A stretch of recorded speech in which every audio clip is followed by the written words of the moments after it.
up? What's up? Kenneth? What you know, Mike? Oh, just another night in the neighborhood. I hear you, but I just survived your birthday, okay? Well, I made it. Let's put it that way. All right, brother. All right, good deal. Ooh, y'all loud up in here. Let me turn y'all down a little bit. All right. Let's okay. We got 7 people in here. Let's call out the ones I see in chat. Earlier downtown Early Brown at 10:26 a.m. It says, I'll be good and sit and smile. And then welcome in off the res. Welcome in Sandy Toes. Yeah, we got the beautiful Melissa. She's on coffee duty right now. And, let's see. Sandy Toes, Fishing for Whiskers. Welcome in. Annette Morgan. Welcome in, my friend. Catfishing with Calls. Welcome in. The Canadian fishing musician, Rich. Welcome in. And that's everybody that's chatted so far. Howdy, everybody. How y'all doing? What's up, everybody? Solo Texan in the house. What's up, Riggy? Ricky, what you know, buddy? Curtis, Quiet Man Curtis is in the house. What up, Curtis? What do you know, man? Oh my goodness. I ate some leftover chili tonight. And oh, I ain't gonna say that. What it gave me.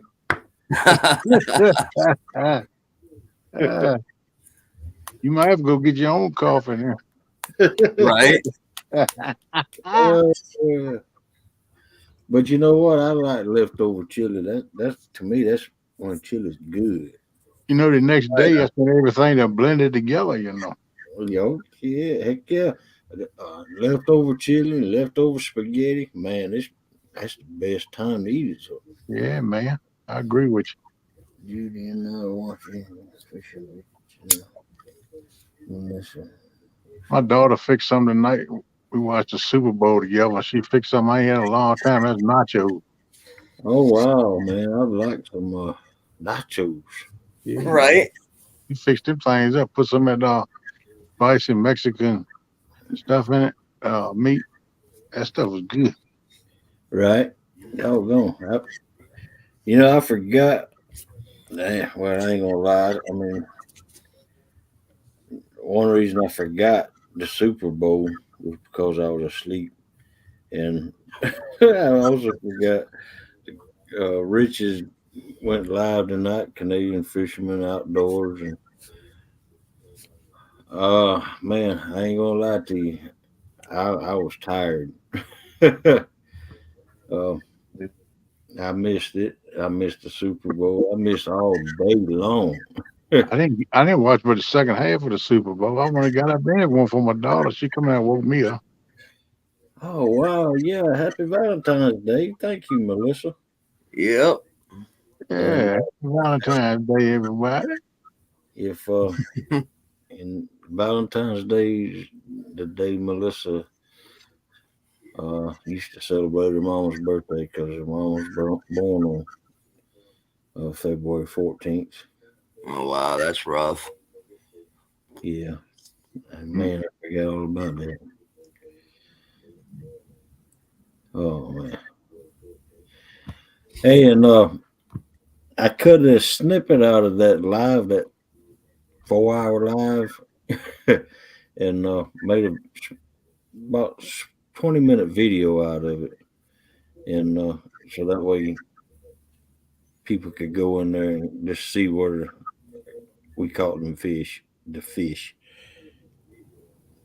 But oh man, she was working on me. Welcome in, Catfish Fever. Welcome in. What's up, Lynn? Hey, Lynn, how you doing, man? But and no, I didn't get Melissa in the video. Yeah, you have to go watch the live if y'all want to see Melissa. Hello, Rich. What's up, Rich? Hey, buddy. Sound like we got some cooking going on in there. What's going on here? Oh, I plugged in the wrong thing.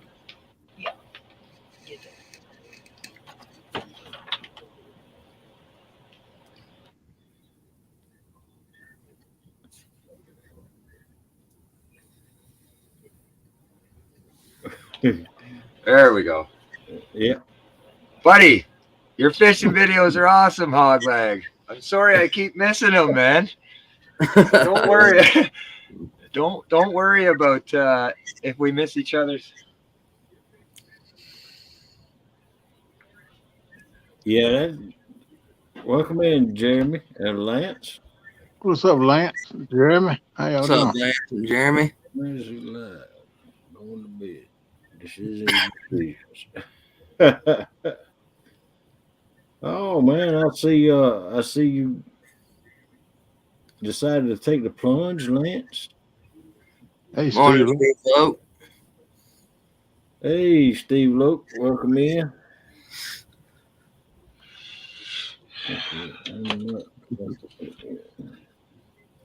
I'm back now.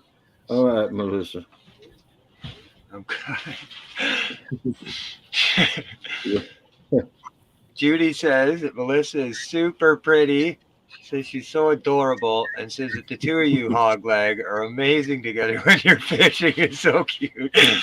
So it's pretty cool, man. Sorry we didn't catch it. Thank you, Judy. I've been burning at both ends of the stick, as you guys see, and I finally just crashed right out. And then, of course, I was having a hard time last night, so I did another, like, whatever live, and then, so yeah, but it was super cool, man. It was a cool video you had there. Thank you so much for sharing that, Hogleg. Uh-oh. Steve Adams trying to get sexy for Judy. What? What's that? Welcome back, Steve Adams. I feel like talking a little bit. Oh. How you doing, buddy? Doing good. How about y'all? Can't complain. Sat up here and listen to that damn guitar till I was sick of listening to guitars. Hey, Steve, your attendance was awesome, man. It was very cool. I appreciated it, buddy. I said everybody in the room too. I said this is Judy's American boyfriend. I'm starting a rumor. I don't care. I'll smuggle up across that border because they ain't got no wall left.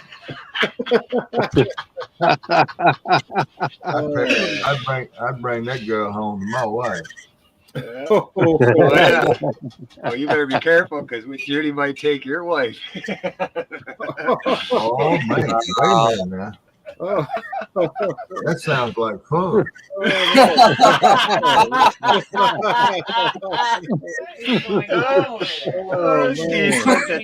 Steve, or I can mute it. Oh man. Yeah, hey, Rich. While I was listening to you play the guitar, I had two honky tonks going at the same time in Key West, Florida, and I had the volume. I had the volume set. One of them was a band, and one was a singer guy playing the guitar, and then they had Rich on. I got up went to get me a Sprite up there in the kitchen, and my wife had her television turned up so loud I could hear it outside. Oh, I was making so much noise. It sounded like a 6-piece band, man. After listening over the live, I found the guitar might have been a little too loud. There was some crunching going on in the sound, but it was fun. Welcome in, Johnny Small Pepper. What's Hello, up, Chucky? Chucky? Chucky Morgan, welcome in the house. Hey. Chucky, how you doing? Small Pepper, Jeremy, Catfish, Chaos, thanks. Steve Locke. That's a true music lover right there. Had three of them going at the same time.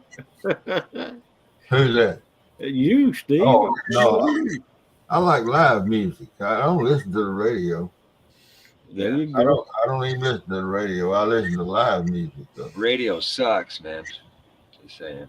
My You know, personal- I like to hear the mistakes, and I like to hear everything. The radio Yes, is sir.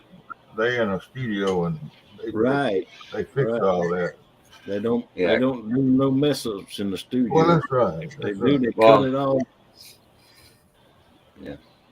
if they do, they copy and paste everything. So well, I've been in this a few times. They tell you, they say, just play it through, Rich. Don't worry about the mistakes. Play it through. And then after I come back 2 hours later and they've copy and paste the best parts of my stuff and they just section it. Yeah. And then next, you know what I mean? I'm like, well, where's the feeling? I had like Right. all this kind of off-sense feeling going on here. Where'd it go? Now it just seems robotic. You know what I mean? Well, It's Rich, not me. So Rich, I'm just gonna tell you tonight was the first time I really listened to you play. A song from start to finish. Yeah. And 4, 5, or 6, 7, 8, or 10 songs from start to finish. Boy, you can make a good living in Key West. I know I just can't cross the You- border, sir, right now, unfortunately, right? You So, could but I make- would love to be out there. If I was out with you guys, man, I wish I could be out with you guys out there. You I could really play do. You could be like Nick Brownell. I really love his music. He won Entertainer of the Year down there this year in Key West. And he plays by himself, and then he plays with a band. And I don't know anything about playing music, but he plays the guitar, and he got something he keeps hitting with his foot, and some kind of button he hits. I don't know what. Yeah, He's got a, trigger he button. got Yeah. he got a drum and he works off of his left foot. It's just one drum. It just boom, boom, boom. It keeps you beat with it. I guess you call it. Takes the place of the drum and the bass. Yeah, Maybe you I reckon, maybe but he's really, really good. And he plays a lot of times 2 gigs a night. So see, they start playing music in Key West at 9 o'clock in the morning. Hey, small papa. Every one of them honky tonks, they have music from 9 till 1 o'clock in the morning. Welcome in, Deadpool. I'm sure What's you've up, seen bro? this before. I'm sure you've seen it before. I used to do it, but I used to use an old suitcase. Put a suitcase in front of you, put a microphone inside of it, and you hit it with a bass drum. And Yeah. you're playing at the same time with a suitcase on the street with a small little lamp. You know what I mean? So, yeah. But thanks a lot, Steve. That means a lot coming from me, and I really appreciate your direction towards the blues because that's been my thing my whole life. That's my strongest thing, and I thought I knew blues, but when I really go back into those things, going back to Delta, Mississippi, and you go back to those things back in the day, I can't believe how it's switched. Like how Right. conventional blues has come to where the feeling was back then. I'm like, whoa, he was so right. B.B. King wasn't doing this. This is all radio pushed material. Where back That's in right. the day, it was just independent musicians speaking what they had, right? So I appreciate that a lot, Stevie. I respect your opinion a lot. Thank you. Well, I just listened to all of it. I heard a lot of it live and living here. Because I knew some of those guys. Went to the honky tonks where they was playing. And then they was playing for tips. They wasn't getting paid. They was playing for what went in the bucket.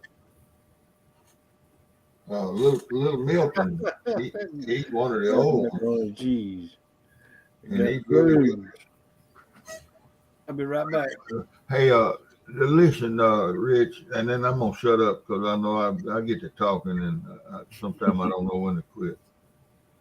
Have you looked into the John Lee Hooker song, "Boom Boom Boom"? Boom, boom, boom, boom. Yes, I have. Boom, boom, boom, boom. Yeah, Boom, that's a boom, great boom, song, man. I'll hammer that one out. I'll learn that one. Love to do that one.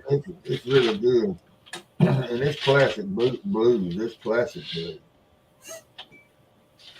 Okay, I'll shut up. Yeah, well, I'm glad I got a little. It looks like I might have had a little fire in you. I got a little jiggle in you tonight, so that's cool. Well, That's I kind of like to listen to it, and I really do. well. I appreciate it, but yeah, maybe Hogleg. There's a lot of new people in the room. You might want to say shout outs to. I know you're waiting to. Hey, So enough about Deputy. me. Let's make it about the room. Thank you very much for the welcoming, though. I appreciate it. Hello, all you fine fat folks.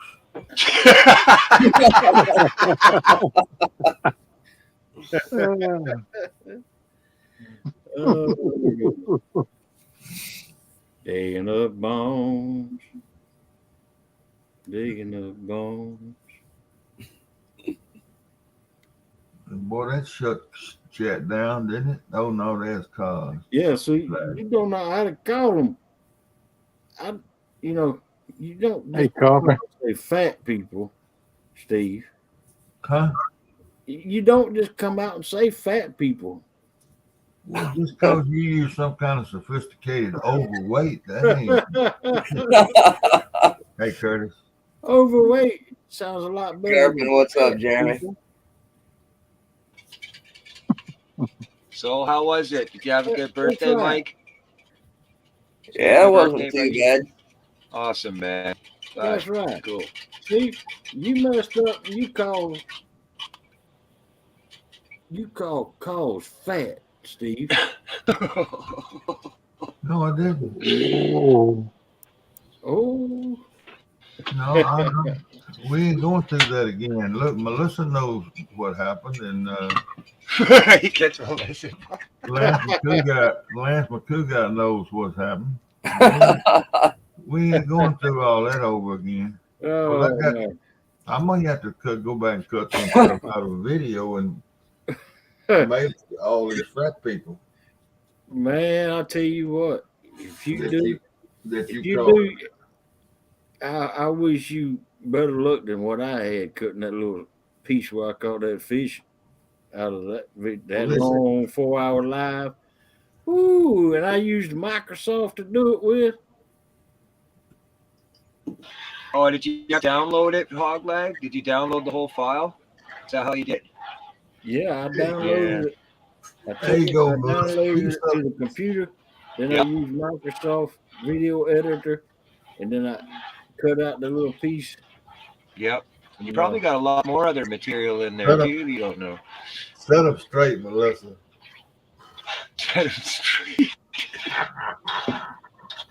Yeah, I didn't show Holy shit! Hogleg, read that. Hogleg. Steve, look at Steve. He's just chuckling. you. No, Oh, I never no, seen no. Steve that red in my life. No, Steve Adams called the chat fat tonight. Steve Adams called the chat the fat tonight. I said, and I corrected him. You don't just come out and call chat fat. Oh, overweight.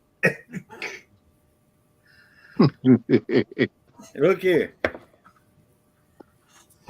I can call them overweight because I'm overweight too.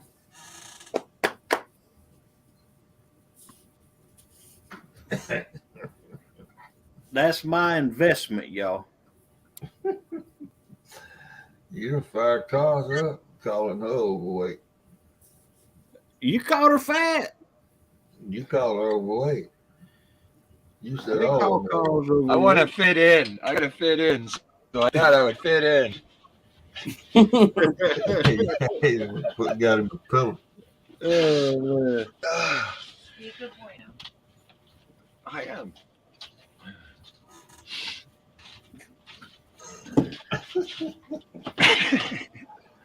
I just love how you can, in certain rooms you just know it's so solid and everybody have a good time. It's so awesome, Hogleg. Thanks for running a good room, buddy. Look what Carter Now, said. Yeah. hey, I did call the women folk fat. Yeah. That's the fact that I meant to, I was meaning for y'all to understand it, for me to call y'all. What did you just say? I wish I had somebody around here to fish with. Doggone it. I'd get up and go in the morning. Yeah, I'm going tomorrow. I think I'm going tomorrow morning. I finally can go. It's cool. Oh wow. I think I do Yeah, I'm better gonna. have somebody with me. I get tired of sitting there by myself. But you Well, I'd ain't by say yourself. You go yeah. live. You got at least 20 people with you.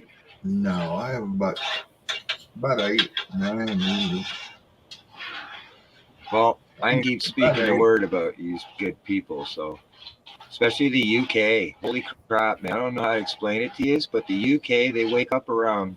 I think it's 5:30, 4 o'clock, 3 o'clock. They start coming in. Some of those UK guys are really cool, man. They're very supportive. Really cool people. Yeah.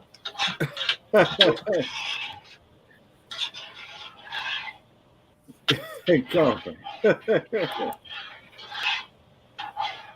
What's that racket? Yeah, I agree with you, Sandy Toes. We need to start a new subject. Oh, get the butt. Oh, where's your phone? I got it. I'm just waiting to see who unhides it. Somebody get it. Yep, Chucky unhid it. I knew somebody would. That I got it. over there in I got the bot.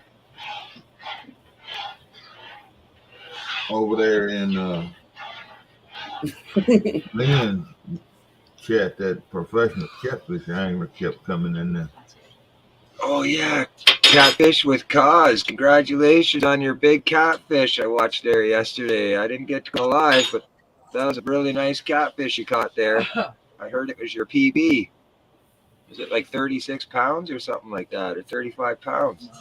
35.86. 30, yeah, I almost. called it. Well, we do the chunky weight, so that's what is it? 5 or more? Chunky weight. Yeah, 5 or more. Add 1 more, so that's 60 pounds. Right, I called 56 it pounds. 36. Right. Oh, hey, you can't be adding. No. In other words, what you're saying is all fish should be added 5 pounds to. And in that case, Jeremy got an 80 pound. So it makes his an 85 pound. Yeah. Well, Yep.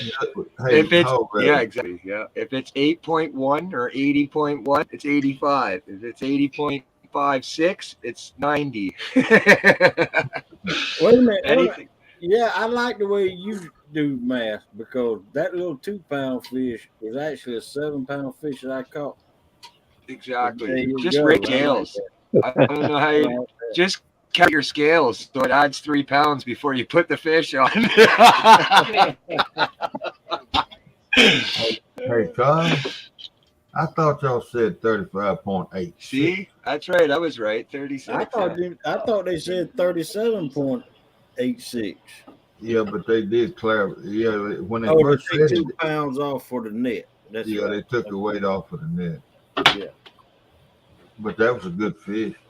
And I don't know. I couldn't see what they was doing over there, been all over the corner of that pontoon, but I didn't think I was ever going to get to see the fish.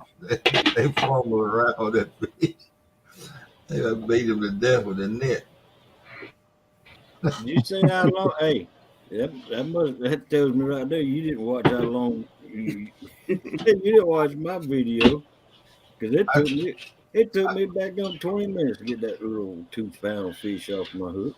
I told you I didn't see you catch a fish. I watched you before and I watched you after. I missed seeing the fish. Oh man, I haven't seen the fish one yet. We just got through the one him and Melissa went out together. So I've been let not run watching it. Well, I took that 4 hour live and I cut about 20 minutes out of it where Melissa got a bite on the bait rod and then when I caught my fish. So, Yeah. Well, Rick, I That's got a cool. thing on my telephone that We need to see them more. I can put that video on that app, and I can cut stuff out of it wherever I want to. Yep. and I have to read the instructions when I do it, but because I can't remember exactly how to do it. But let me see. The app is VN. All right. See it right there? Hey, I seen the one. See that it says VN? Yeah. That's the app. And what happened to the color of my telephone, my television? That VN stands for virtual network, don't I thought it said very nice. it? Hey, y'all. I think this is appropriate. Crackers Right or now. buttered bread? Buttered bread, That's my next. maybe? That's good. That's really That's my cool. next intro, I believe. That's gonna be my next intro. You're gonna fool around at the start of television You station. want bread, buttered bread, or crackers? Which one? I got 3 different intros, and I think I'm gonna play 3 different. One, this one each night for the next 3 nights. Well, Hogleg, I've been showing your. It's pretty hard. I should pull them out like you're doing, but almost every live stream I do, I use your song as a reference to go and show people what we've done together. And I got to Right. tell you that I got 3 more people now because of it last night on songs for their videos as well. So thank you very much. Oh wow! Kick And it they off. really like your song, man. So I just keep using your video. I'll just show your channel and be like, "This, I'll check it out," and then So Right. yeah, I just keep doing that because it's a great song, and I think you really helped me a lot. I try to tell them to do what you did, right? Have some initiative because it helps me to know what I'm supposed to do. Right. You gave pretty much me the secrets I needed to know. So Right. you make some good videos, man. Carpenter, I don't give that story the justice it deserves because it was something to behold. Now that bread took over about a quarter of my kitchen. Yeah. And if I hadn't kept cutting it off and throwing it over my shoulder and carrying it outside, it may have got half of my kitchen. The creeping monkey bread. That monkey bread. Oh, that was something, man. So, Hogleg, I just got a text from one of the what we call lurkers. Said to tell you that that's amazing. Talking about your Infinity intro thing. Oh wow! Thank you. Yeah. Right now it's just that. I'm gonna try to make something out of it though.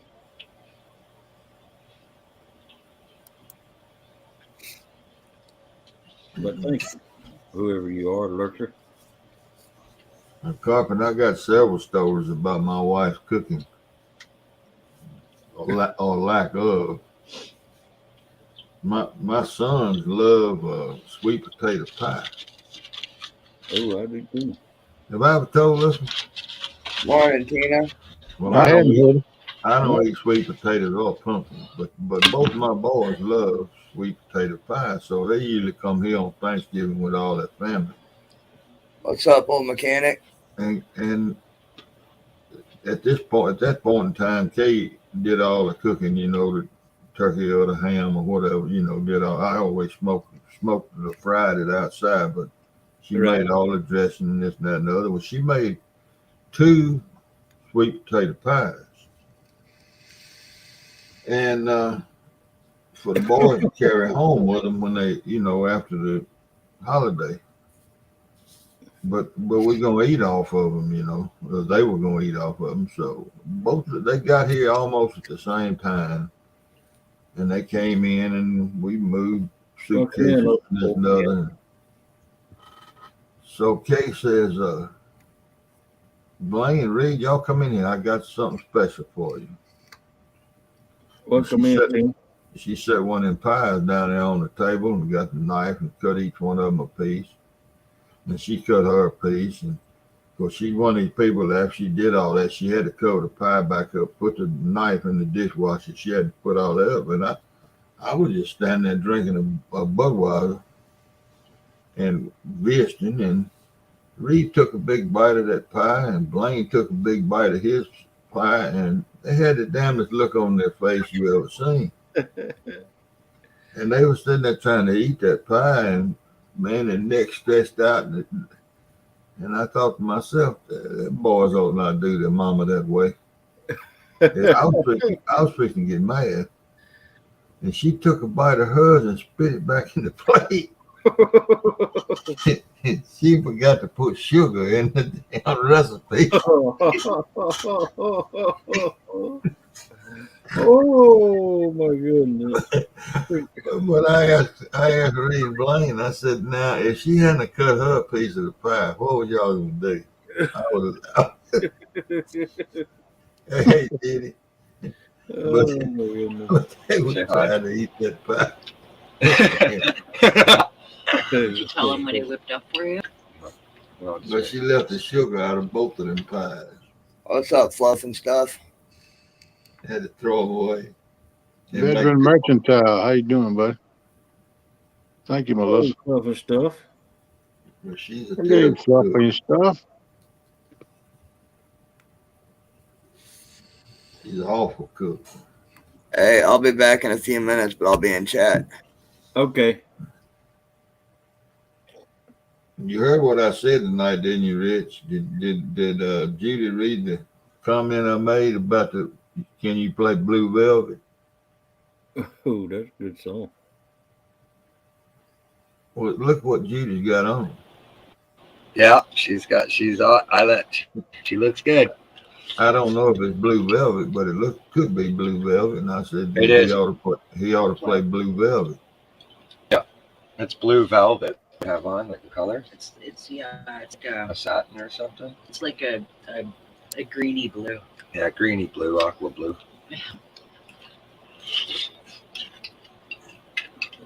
Oh, we're trying to get warm. Back Sorry, when me man. and Melissa first got together, our first Thanksgiving,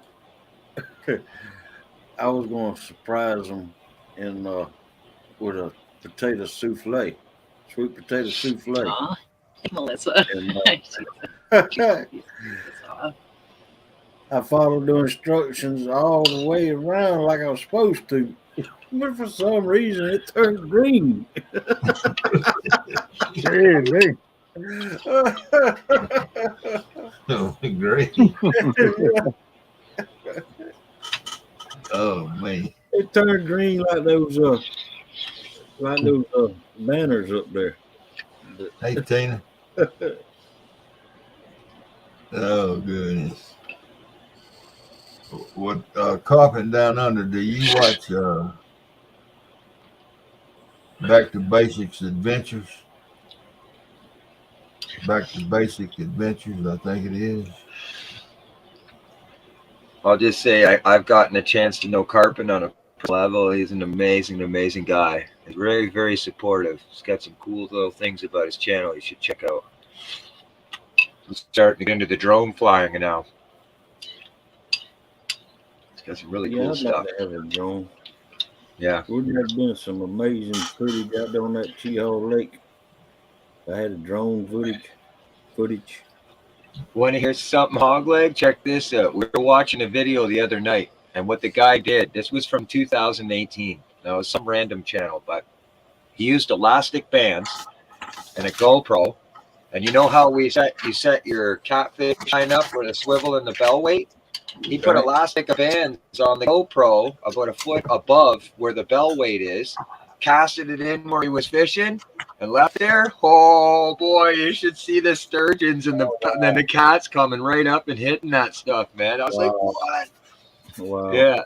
So I seen that's kind of neat. I seen a guy strap a GoPro on a Carp? guard's back. Yeah, I saw that one too. Yeah. Wow. How do you get it back? What do you just keep them leashed or something? Like, Yeah, you keep it leashed. You Okay. keep the GoPro tied or the fish tied to line. It's upside down, Stevie. Damn. He's upside down too.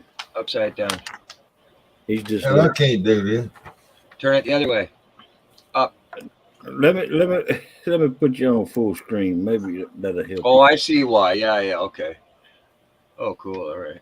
Cool. Grab him up, baby. Check him. We got him.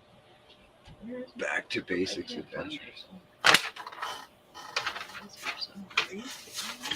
You see that back carpet? It is.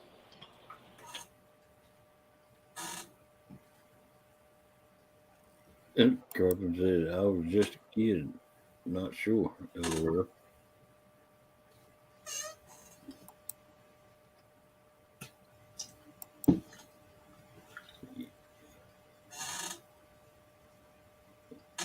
Yeah, They catch a bunch of fish. That boy and girl catch a world of fish, man. Hey, Tina.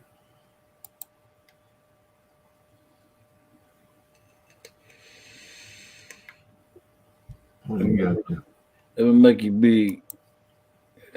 That's it. Yeah. we all know why you watch that, Steve. Well, she ain't hard to look at now. I'll be honest with you now. It'll make you big. But they catch a bunch of fish.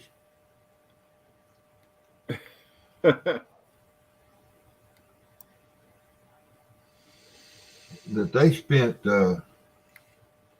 I don't remember, something like 130 days Right? going around Australia and camping, living off the,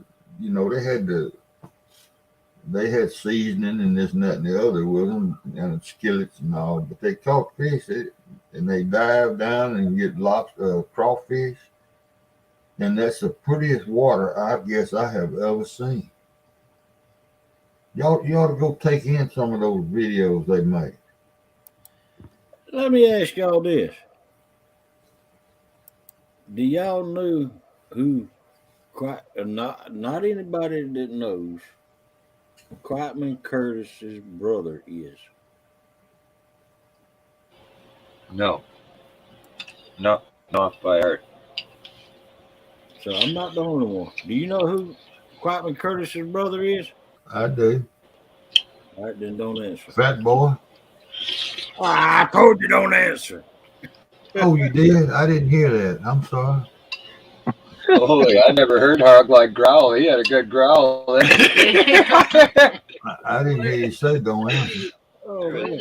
How are you doing, Takedown? How you doing, buddy? How you doing, Captain? Hanging in, partner. How you doing? Did Well, y'all I'd know- like to see Hog Leg switch the icon so I could see the face. There, he done hit me back up in the corner. Yeah. No, no, Me no. once. Hi. I see it. But it is look good. Like, I'm not gonna lie. All you see is your big body, shoulders, and Hog Leg's patch. That was my Take best down side. incognito. He put me up in the corner and he showed my best side. I apologize to you. You can put me up there if you want. It don't matter. No, I can change the. I don't mind. I'm happy right up in the corner, hiding behind everything. Yep. The true lurker. Guess what? Oh, did he growl at me? He call that growling? Go Yeah, ahead, Greg. you should be able to put it down there. I soon stay up. I'll be fine. No, I mean its logo. Either this Oh. one side or maybe I'll let him on the Steve side. I'm not sure. I have never put a logo on there yet. I haven't gone that I'll far. get the skillet. Hooray. But yeah, Steve, we're gonna do something similar. Grits and Glamour offered us. They live in an RV, and they travel the world. They do traveling, I guess, up in the same area. And they asked us the other night if we wanted to do a documentary or like do an educational video That's right.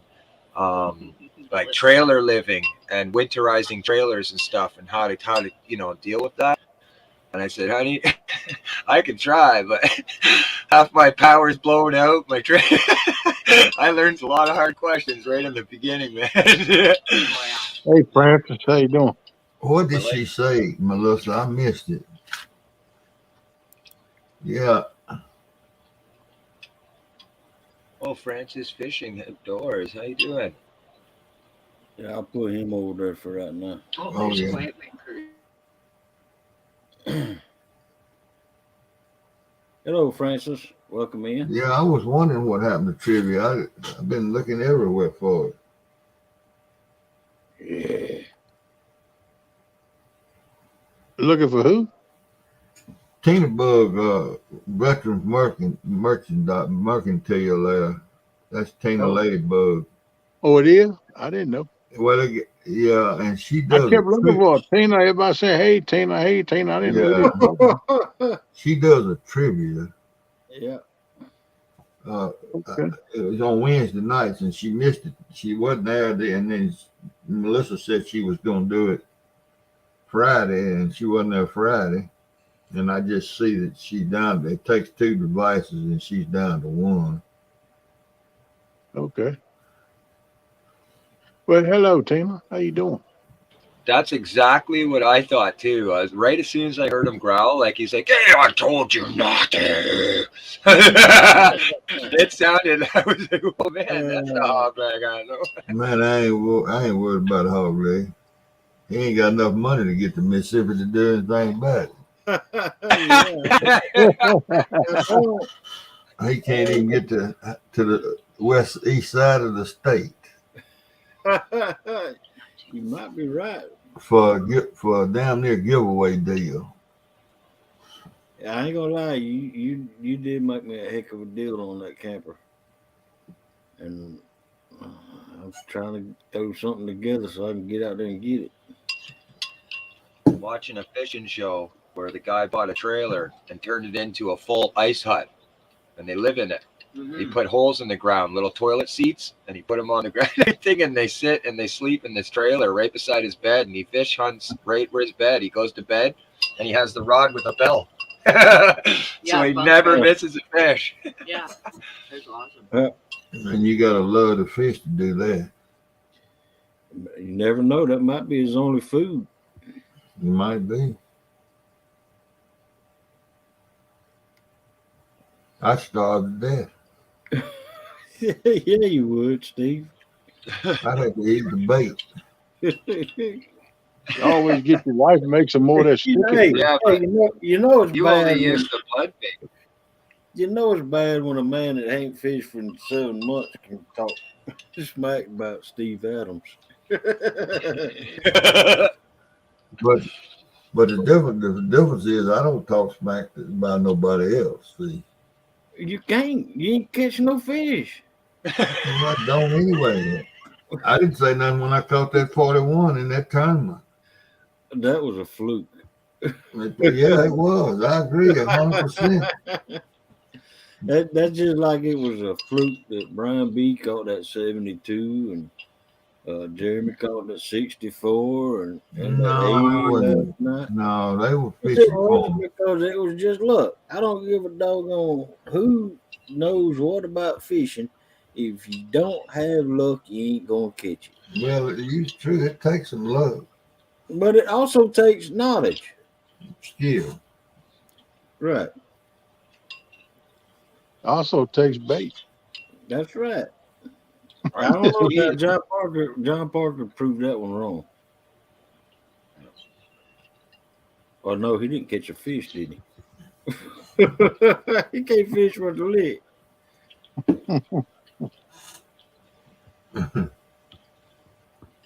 Well, I know I can fish, I know you can too. and I just can't figure out why.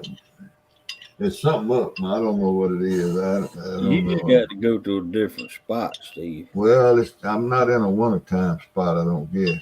Yeah. And really and truly, I can't get to a wintertime spot. There ain't none available from the bank. Holy. That's public, that you can get to. Minus Right, 17, right. babe. Hey, I want to go fishing tomorrow. Check that out. Ready? Let's say 18 degrees. No, Minus, minus minus 17 17. with a Minus- wind chill factor, so it's going to feel like minus 22. You see how it shows Yeah. on the side there? I'd have to do like Troy and play that fishing game he done come up with.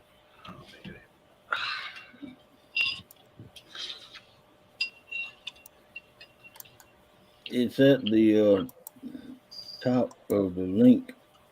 The link's at the top of the chat, but I'll put one out there for at the bottom too.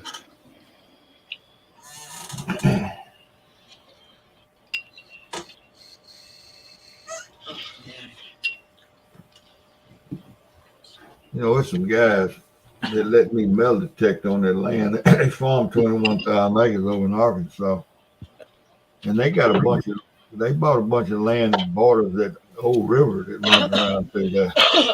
Welcome in, catfish. There we go. Yeah, Hey man, What's up, buddy? I ran over a little bit there, but epic. I may have It's to talking. go talk to them guys. All right, Steve, go ahead with your story. I said that I got permission to hunt a metal detector over there right across the river from where I'm sitting, actually.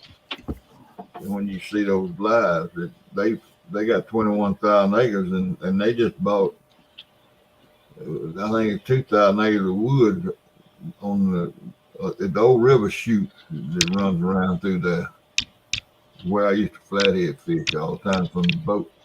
I bet they let me. I know they got some trails that go back in there. I bet they let me drive back in there and fish during the summertime. I'm gonna have to look into that. Yeah, that's what I would do, Steve. But now, How you see, doing, catfish?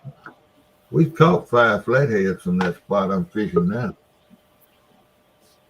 One was I didn't catch him. My buddy of mine caught him. He weighs 42 pounds. Boom, boom, boom, boom, boom. You got to show that. You got to show that tonight, boys. Brian B's in the house. You got to show it. I told him tonight about it. I wanted him to see it, so he's in the house to see this. Our little duet. I seen it already. I put it in chat. Oh, you did? So you did see it, B? Oh. Yeah, somebody sent it to me. The little bird on the wire sent it to me. Yeah. Well, I didn't want to post that, but I thought it was really cool and funny. I was like, man, I gotta get a hold of Brian. I said the things that go on while I'm asleep. We'll do it together one day, just like live. It'd be hilarious. I'm beginning to think there's a lot of folks in this community that don't never sleep. And you one of them. Hey, you know, I sleep all day. I can't tell. You got, I think you got. Listen, Brian. You listen on that boat engine. It can't be but 2 things. The first thing is the switch. It's not the switch. The next thing is the solenoid. Yeah, that's what I'm thinking it is. I gotta look at the paper. I don't think they changed the solenoid. They put a new starter on. So if that's the case, I'm changing the solenoid myself. See, the starter is getting fire, but it's not getting it's trickle fire. It's just enough to activate it to spin the Bendix, but it ain't enough to throw the spring and throw it up to the flywheel. No, the starter is working. That's right. It won't cut off. That's what I'm talking about. But it disengages and still runs. Yeah. But see, it's still running, but it don't have enough juice going to it to throw it up to the flywheel. I believe the solenoid going bad if it ain't trickling through the switch some sort of way. Got you. Yeah, it's definitely not the switch because I just put a new ignition on it. All right, what's it doing, Brian B? Let me hear what it's doing. When I started up, let me tell him, Brian. It will start. It will start. Me tell him, Brian B. And then it'll drop the starter, whatever you want to call it. It shoots up, starts it up, it drops down, but the starter doesn't shut off. It keeps spinning. So when I cut the boat off, Yeah, The that's starter your is still spinning. That's your solenoid. Yeah. Got to That's what be, Danny said. That's what Steve said. That's what you said. 100%. 100%. 100%. Oh, And I got solenoid at the in the garage, so I just got to take it off and Just put run your 2 wires from the starter up there and tape them to the side of your console, touch them together when you want to crank it and pull them apart. You good to go. Bypass the solenoid. Yep. Well, I do- got no solenoid. That's how I start my dirt bikes. To be honest, I start both of them because mine was a semi-automatic. So it's not a kickstart. I'm serious, and I put a battery in between where the front of the bike is, and I have to connect wires to start my dirt bike. Once it's started, I disconnect and go. Steve trying to get me. Steve trying to get me to hot wire my boat. hey, he's trying to get you to steal it from yourself, man. Right. I give you credit when you were trying to deal with that situation live. You know what I mean? And you're hitting the log, and you dealt with it really well. Because I think by that point, I probably would have kicked my phone in the water. Like, you dealt with it really well, man. That was good. You get frustrated, especially after you just got out of the shops, and then it's like, man. But Brian B, you know how to troubleshoot it, right? Nope. Go ahead and loosen up the cable that runs from the starter to the solenoid. Get it crunked up, and then pull that wire off of the solenoid. Yeah, see if it stopped. And see if it stops. That's the way you troubleshoot that. Makes sense. And I looked at the solenoid and I'm like, nah. Because if that was the case, I could have tapped the solenoid to, release it so it'll stop. But I just unhooked the battery. Because once it starts, you don't need the battery no more. You just need the battery to turn it over. Right. I just unhooked the battery after it started. Well, but that still gets to be a pain in the butt when you got to do that every time you're moving. So, yeah, definitely do that. When you do that solenoid, you say you got a solenoid for it already? Yeah, I got new solenoids already at the garage. I'd like to cross-reference that number because I bet you it's off. Wait a minute. Whoa. You got the solenoid at the garage, right? Yeah. The same place them poles are at? Huh? What you say? I said the same place the poles are?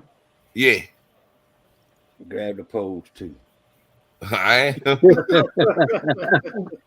I got a van up there that I got in the driveway now. So I got to go up there tomorrow. Well, I bet you the solenoid, if you cross-reference that number, I bet you'd be off of a Ford car. Catfish and Crappy, Mark, welcome in. Epic, Ford is notorious for having to carry a solenoid, please. Because I thought I had the issue. It was the starter had gone bad. I thought it was solenoid. So I ordered a solenoid, and it wasn't. So I still got that same solenoid sitting right there in the garage. Yeah, that's how you don't go through all that work changing the solenoid. Just check it first, like I said. Yeah, take that post off. Right. Makes sense. And look at it this way. You're already halfway there if it is. Yep. There ain't number two wells. 2 little tiny screws is a pain in the ass, but right. Well, once I take those out, then I got the 2 big screws to take off, and don't do 2 screws. They're supposed to man, I didn't see you. Night, Epic. Thanks for stopping, man. Night, Epic. Epic. Good night. All right, Epic. I told them we was coming over here for a second. Y'all won't have me up here snoring. Well, I hope y'all got all y'all's animosity out over there with the Lynn. Don't bring none of it over here because we don't put up with it. I wasn't talking nothing but the truth.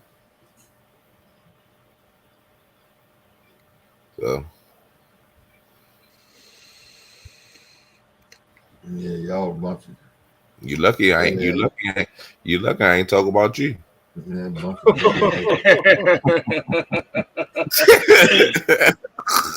Well, You can't talk about me because I don't talk about nobody else, man. I know you my number one fan, Steve. Yeah, I sent you an Wait a minute, email now, Brian. I yesterday thought and I cut was it your off number and one didn't fan. send it. I don't know, Steve. I had that problem with the start of the first time, man. Steve called me, emailed me. I said, "God dang, And he didn't even know you, right? that guy, all right." Yes, sir. He Yeah, is. but I done had to spend the night on the road before, and I know what it ain't a good feeling. I would have paddled back to the marina from where I was at. I was right around the corner too. Yeah. I had to end that live to just go ahead and try to make sure my boat was right. I said I ain't want to look crazy sitting there messing with it and all that crazy. Well, let me ask you. I sent that video of Victoria Ben. I sent it to you and Jody. Neither one of y'all responded. Steve, Did y'all look at that video? you know.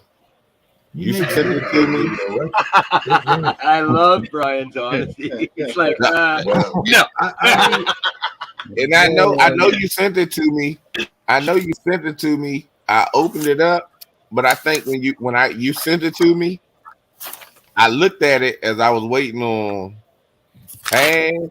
Matter of fact, I think I was waiting on Has to back the boat into the water. So after that, it was like out of sight, out of mind. I ain't even think about it no more. You ought to go back and look at that. You worse than a daggone government worker. Keep sending all these emails. I'm gonna send you my phone number so you can keep me a text.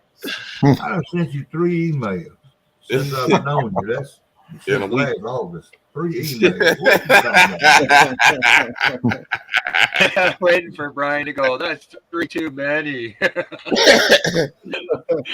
Well, that's that old boy. That's Towboat Toby, and he's funny as hell, man. He's funny, but he drives. He's a captain on one of them towboats.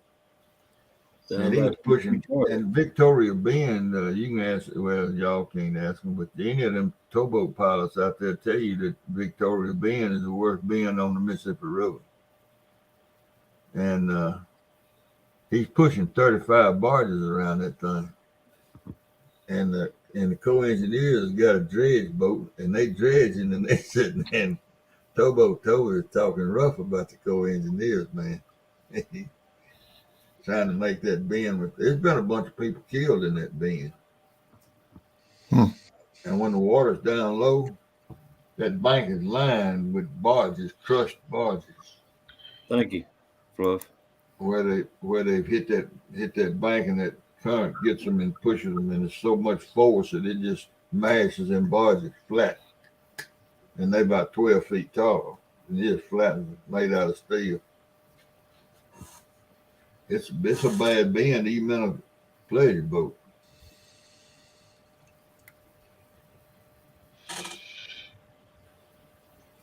That Fluff, she made a guest appearance in that with her voice in that video, Where and then of course where the cat's at, Steve? I made an appearance. He was right here just a minute ago, Brian. He made an appearance. He's running around.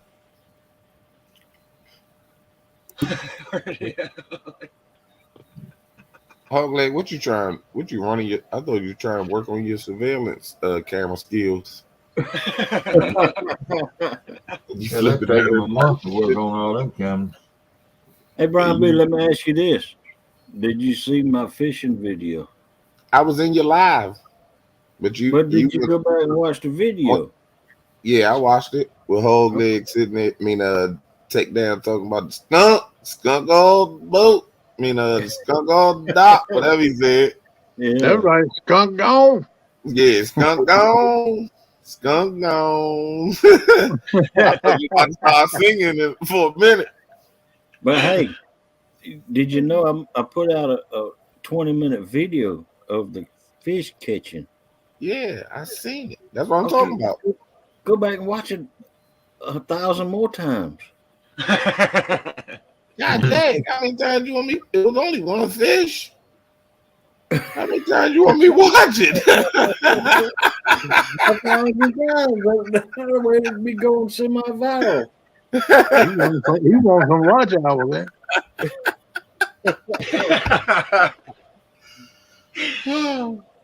I think I was the I think I was the fourth. Well, no, I was fifth thumbs up. It was 4 thumbs up when I watched it.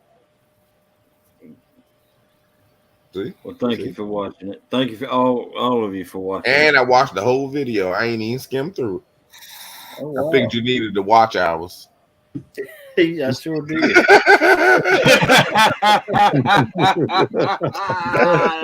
Dirty I mean, joke. I mean, this little old 8,000 watch hours I'm sitting on, they're doing me no good.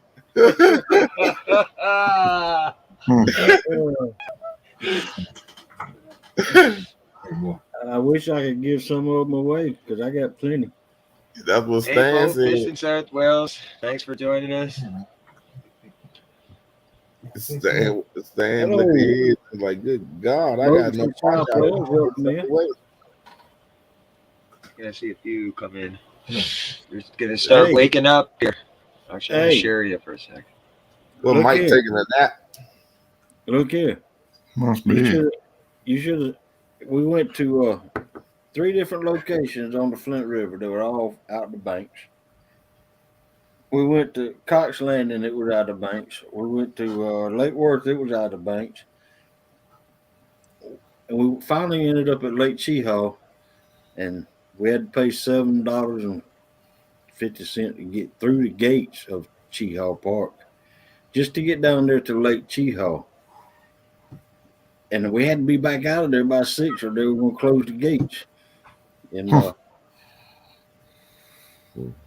and that was the only place I knew that we could get fishable, because Cheehaw has a floating dock on it. It goes up and down with the water. And I lost my train of thought. Half timers kicked in. But and then we finally got up there, and I set the thing to go up at 2:00, right? Man, I have never been so aggravated in my life. And I brought Kenneth up, you know. I brought Kenneth up, and I couldn't go live. And there the whole time, Kenneth was sitting back there listening to me. Man, I got an ear full of him. Him and Melissa. Give me an ear full, man. Man, I was so embarrassed. That's when, hey, Kim, that's when you hit the screen record button. When I was sitting there in the basement, it said only the moderator, whoever can see you. I said, well, I'm sure he's gonna kick your button in a minute and let me up there. But I couldn't see you. He never did. He said, I didn't do it. I hit this right here. I don't know why it ain't going live. I was like, right. Here we go.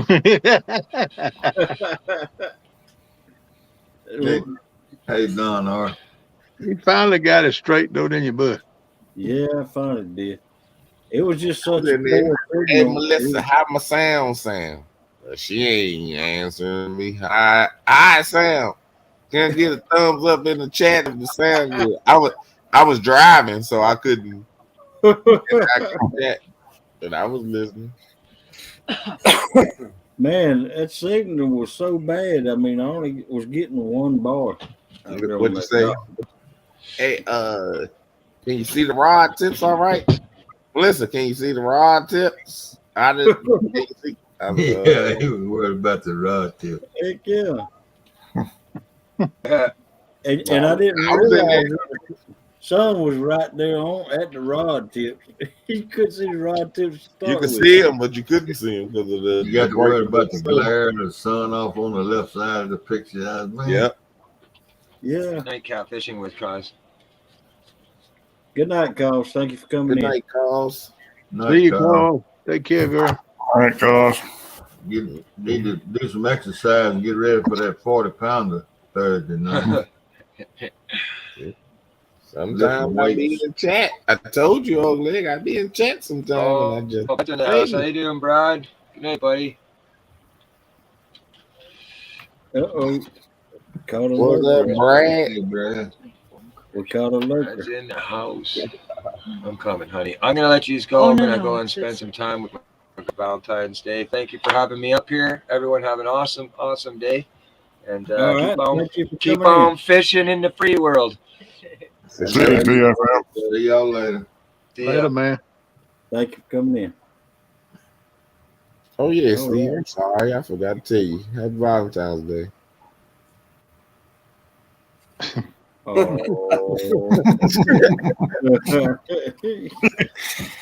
What did he say?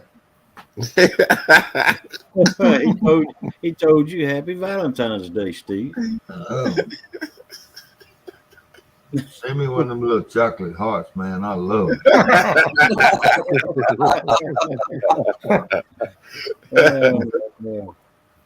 Kay brought home a little bucket of Valentine's from school Friday. Oh, wow. Man, that was some good chocolate.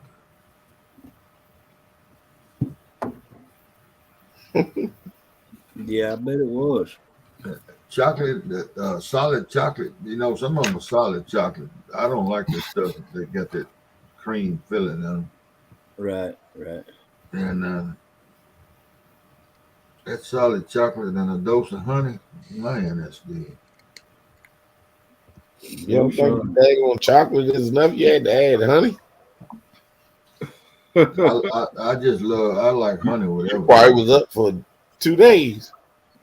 Hey, Brian B., have you ever seen how Steve takes a dose of honey? With a teaspoon. No. Hey, no, Heck no, he turns the jug up. Oh, Lord. He guzzles it. I use a bunch of honey. It's good for you, man. I thought people your age that honey slow you down.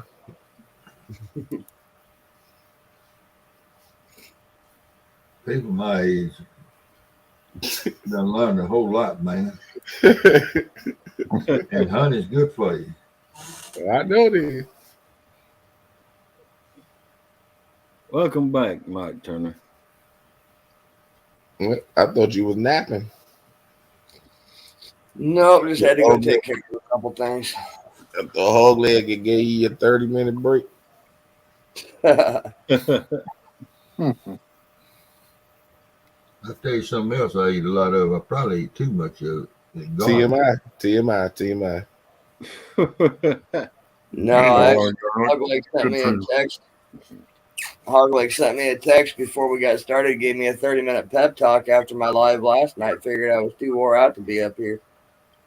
I think I came up on your live last night, didn't I, Mike? Or did I not? Yeah, you were up there for a while. I had your live going. I went to sleep. Echo. I said my clock was 3 o'clock. I had to try to go to bed. You went because you went live at what, 1 o'clock? Your time, yeah. Yeah. 12 my time. Yeah, it was midnight our time. Kent was up there. Mike, of course, he was up there. Last night I think I could have dropped completely off panel and nobody would have noticed, man. It was going good. Brad was there talking about. I think I looked one time. You had a whole daggone family affair there. Jeremy. I think I had. Yeah, I think I had 9 up there at one point. Yeah, it was loaded. And I woke up, go to the bathroom, and I looked. I said, "God dang, having daggone party." You having prostrate trouble, buddy?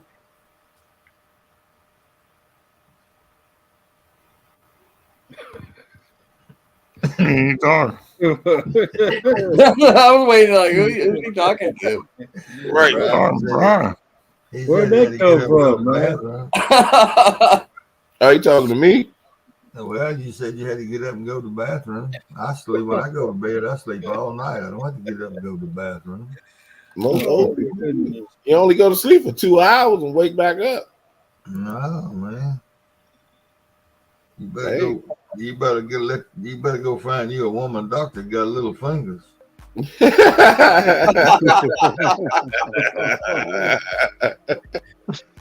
Hey, I know what we're missing.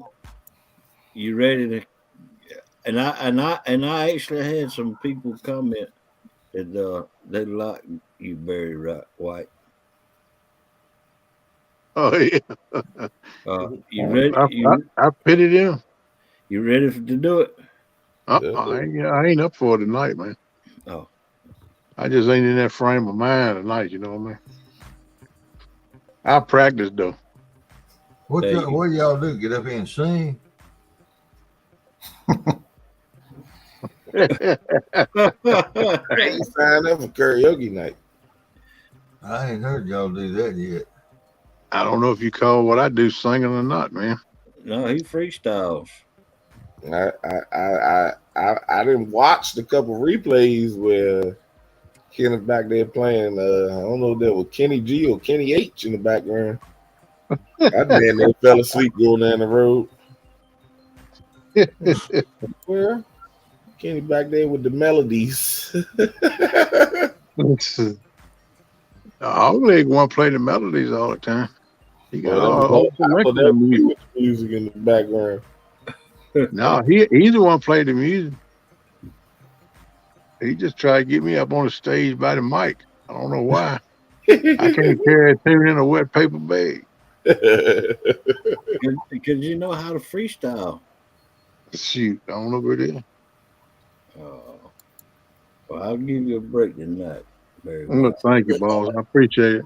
I hope you don't cut none off my check this week.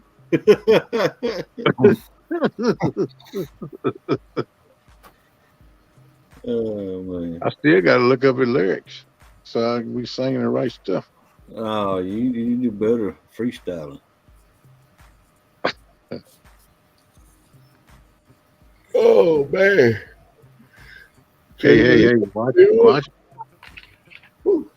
Holy moly! Hey, Robert Ramirez. I think Lynn could freestyle it tonight, man. Do what? I think Lynn freestyle it tonight. Lynn said he was going to sleep. I looked at him. I said, Lynn up on panel. How the heck he going to sleep? I will be here in a minute. Probably see my head and just go.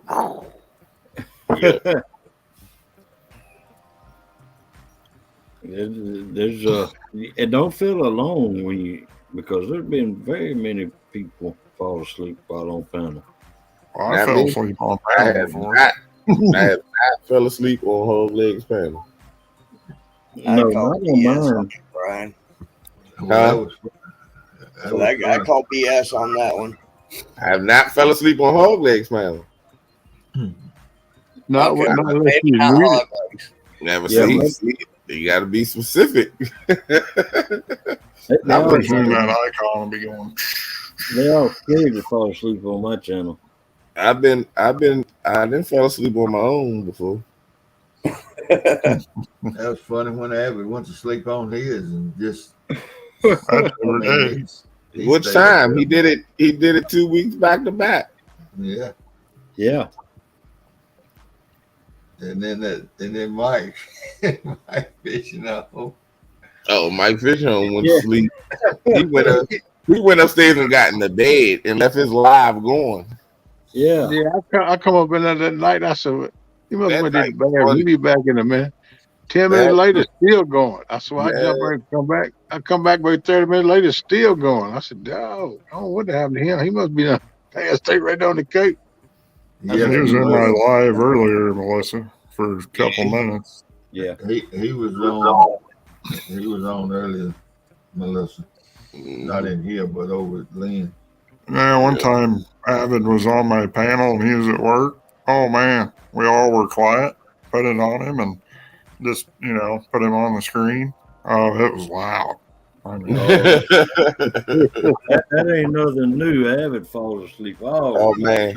So hey, let me ask y'all this: What about Cowboy Luther over there that fishes with I ain't Nah, heard nothing about I it. haven't seen Luther in a long I haven't time. seen him in a and long time. I guess 3B must be in bad shape.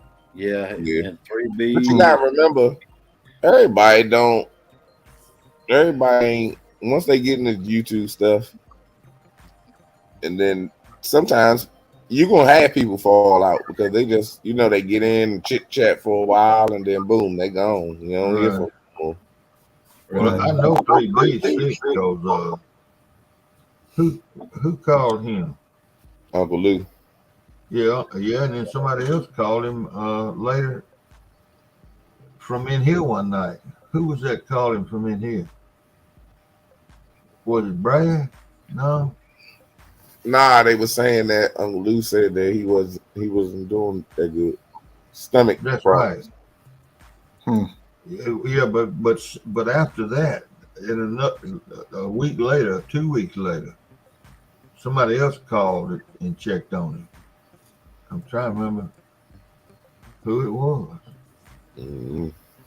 and he was bad sick. I know what you're talking about. I remember you saying it. I can't remember who it was though. They said it in the chat. It wasn't you, Mike Turner. No, I don't know how to get a hold of 3B. I think it was. I think Amy was in here in the chat, and she said it. But I think she was basically going off of what Uncle Lou had told us. Yeah. Well, maybe Well, so. I know Uncle Lou the only one that know it, I guess, because he didn't contacted him for some stuff. So I don't know nobody else that know his contact information. Yeah, I don't know. I don't either. Me 3. I can contact a lot of people in the community, but not all of them. No.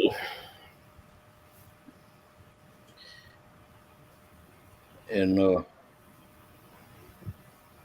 Ricky said he thinks it was Van that contacted him. Oh, might have been. Yeah, I don't know. Somebody I know called him on the telephone.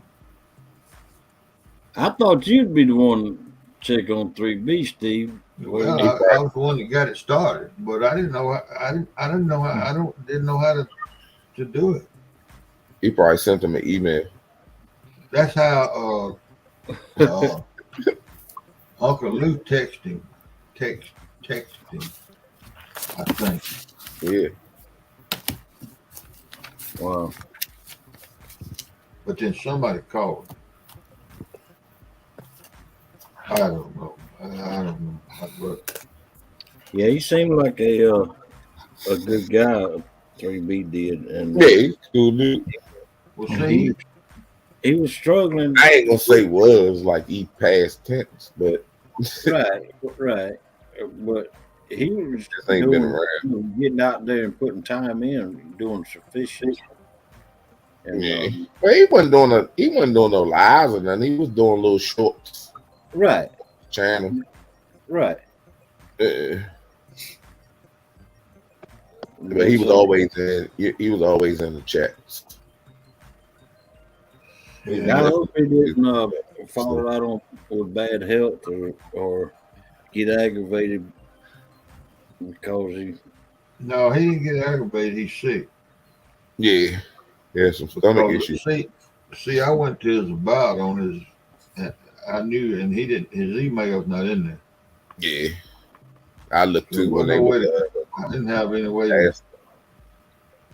When people were asking about it, I went to his page and looked on his about section, and then I ain't see his email in there. So I was like, oh, man, I don't know how to get in contact with him unless you over around Atlanta. Put a message in his chat and he responds. That's the only way. Solo, I don't remember who it was, but somebody called or texted him again, and it was somebody that was in the live stream that I was in. I don't know, it may have been Don't wreck that little brain of yours. You just said you don't know.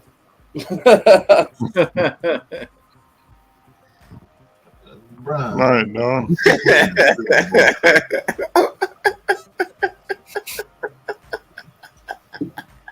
go play in the street.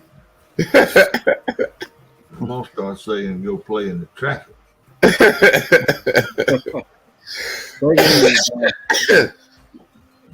Oh man.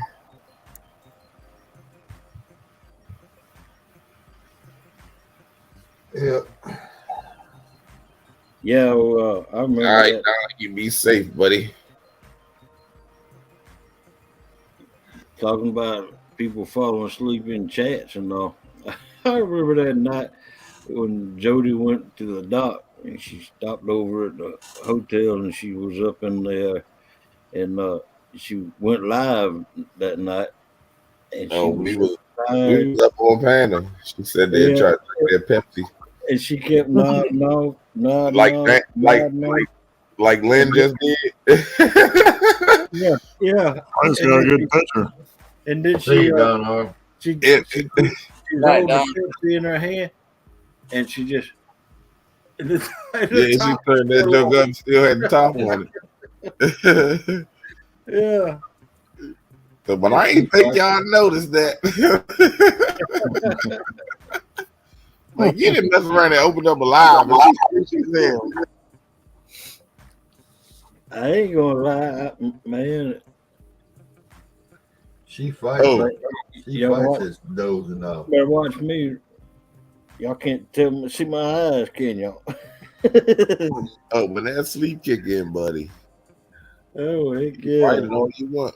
But when it smack you upside your head, I always said, all you can do is give in to it.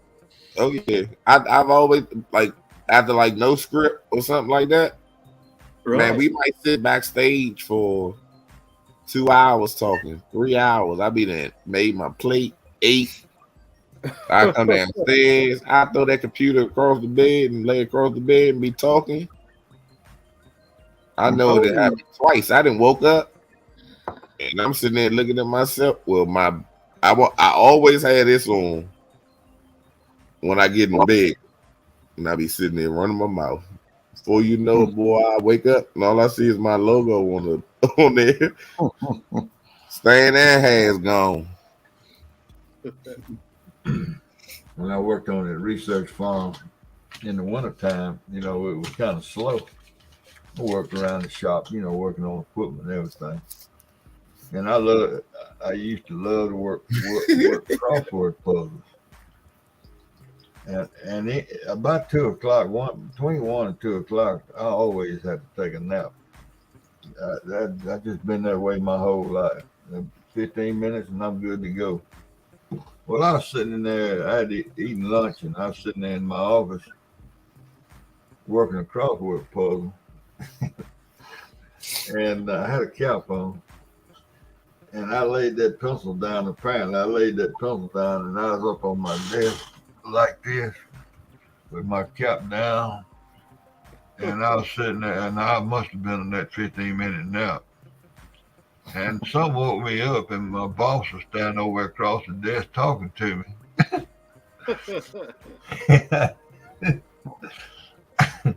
I kept my head down, and I got that pencil.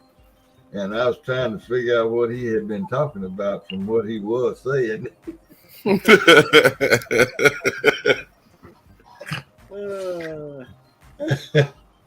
Oh, man.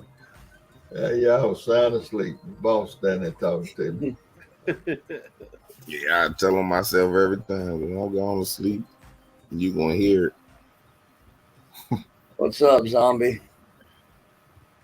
All right, Mike. Oh, man, I done pulled that tractor over Yeah, many a day and laid my head on that steering wheel. What did I do this time, Hog Leg? Hey, What's up, zombie? How you doing, bro? My bad. Don R going to bed. He done took his medicine. Yeah, I forgot to take my medicine. How about them Rams? Woo! Yeah. Boys pulled it out, didn't They did what they were supposed to do. they? Yep. I tell you what, they looked to me like I watched the last 2 minutes. Yeah, I watched the last 2 minutes, and it was to me. That's just me, and I wasn't pulling for nobody. I happened to be watching one of them honky tonks in Key West that had it on the big screen instead of a band. They put a big screen up there, and all the patrons was watching. So I was watching. Right. And it looked to me like that the Cincinnati got some bad calls, interference calls there down on that goal line. It looked to me like the refs got mighty tight all of a sudden on calling stuff. Because they realized and got word that they messed up and gave them that touchdown. That's what that was. Yeah, that's what I Yeah, said. That was getting them even. Cincinnati didn't score that touchdown off of when he hit his face clean mask. ball. He grabbed Ramsey's face mask and turned him around. Yeah, I saw the replay on that, but the whole And then thing broke off and caught the pass for a touchdown. That's Welcome right. in, G. And that's the only touchdown they scored in the second half. Without that touchdown, they would have been 13. But the whole thing is that the refs not supposed to play payback. It don't matter. They do. They do it every game. So, and at the end of the day, what difference does it make? They still beat them. What's up, G Style? And ain't nothing you can do about it. I bet I got 20 liters up here on my desk. I told somebody last night they better take the home team in the point, and that would have been the winning. I should have put a couple of thousand on it because it was sure. It was a gimme bet to me. The Rams are getting 4.5. Yeah, that's what they told me in here last night. Yeah, 4.5. That was the point spread. Unless it changed the hour or two before, but when you locked in, what the? That was a home game for the Rams. Yeah, but when you locked in at 4.5 points on that bet, that's where you at. I don't care if they change it after the fact. That seemed like a gimme to me. Because they thought Cincinnati was going to beat them. Cincinnati was on the high, man. Cincinnati they beat a lot of teams. Looking at their highlights of the season and their touchdowns that they got, a lot of them was terrible defense. Terrible defense that they were scoring on. People out of place, stuff like that. When you look at that stuff again, the Rams defense is way more aggressive than what they was facing a lot of times. And well, I watched 2 minutes of football this year. Nah, I watch football every Sunday, Monday. Yeah, a lot of folks do. I don't watch no pro. I'm out of place. Like damn, like my TV on NFL Network. And my TV will not change off NFL Network unless I change it to the news to check the weather. And then it's going back on NFL Network. That's all I watch. NFL Network. And it be on a lot of times and I ain't even watching it. I'm sitting here talking to y'all or listening to y'all. YouTube. Cowboy shows, man. That's where it's at. You say who? Cowboy shows. Oh Lord, I already know. See, I don't even know why I even asked. Bonanza. We had this conversation already. Today on Grit, they were all of the leading characters in about 40 movies were women. I know those. And the last one they showed was Raquel Welch was the leading star in the movie. Them are 4-0s. Cowboy show. I agree with you, Zombie. If they had Yeah. an offensive line, they would be hard to beat. Yeah,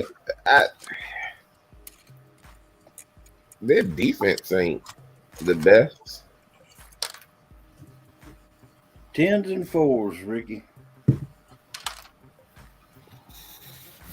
Well, I'm gonna get off here, guys, before I get a whole bunch of wombos and become famous.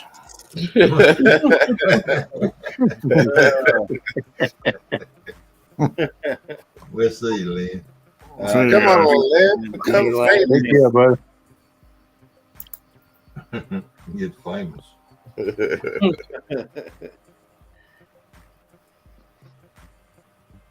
Yeah, I don't think I'm gonna play no wombos tonight because I don't. Some folks got way too damn much time on their hand. Like Brian B. I don't even have that app on my phone no more. And I got tired. I got Mike tired T. of listening to Mike T them makes a lot of them. 24/7. Yeah, I don't even have to have the app on my phone. I can get them sent to me. Mike used to play them Jones 24/7. I was like, oh my goodness. Yeah. Okay. Welcome in, Lone Star. What up, Lone Star? What up, What's Chad? Lone Star? What do you? I told you that 4.5 was good, man. Lone Star moved to Texas to get away from football. Yeah, these are. You're a Cowboy fan, so These are size 4s, Ricky. I bet he don't even want to hear about football right now. Yeah, well, it's been a lot of years since he wanted to hear about it.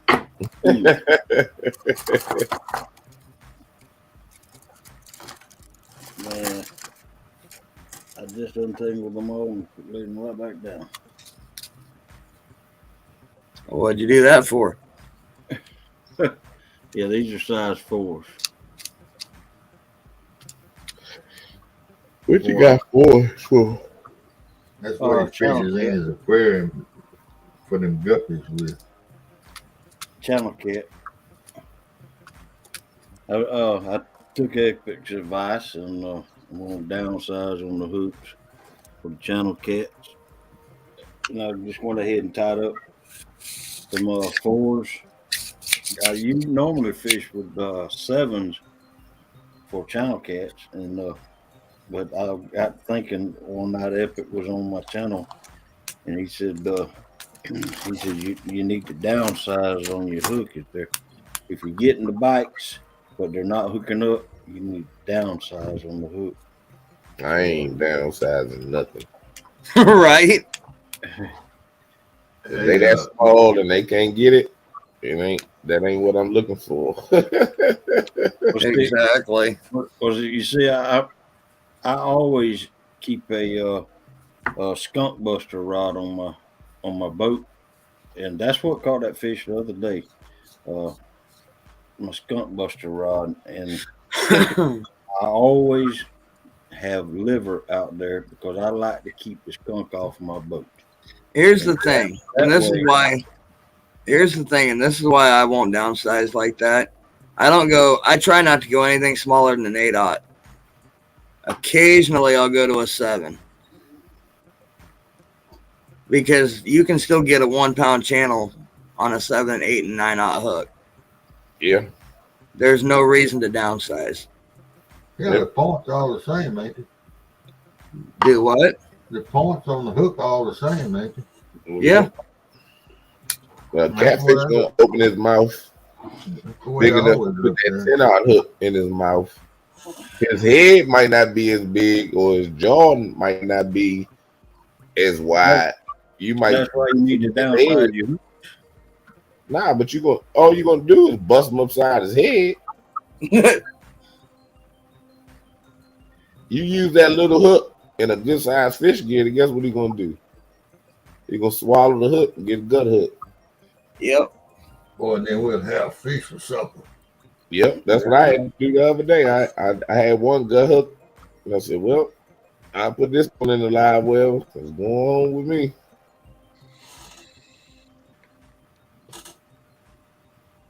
I couldn't get it out there. And I ain't want to try to, I tried to pull it out, but then I tried to put my hand in there and get it, and couldn't get it. I mean, it would have been all right if I'd have put it back in. His stomach acid would have ate it up, but what the heck? If you get in there and cut some of that line off. Fish. Right. Ricky, yeah. It's an offset 8/0 circle hook. Mark says 8/0 are great for poking channel cat's eyes out. I will admit that does happen. Yeah. I had one the other day. It went right in the other eye. Yeah, that does happen. Right. But if that fish would have taken that bait at a different angle, it wouldn't have went through his eye. So that's his fault. Yeah. That's right. And if they can't see, what's the point of his eyes anyway? Right?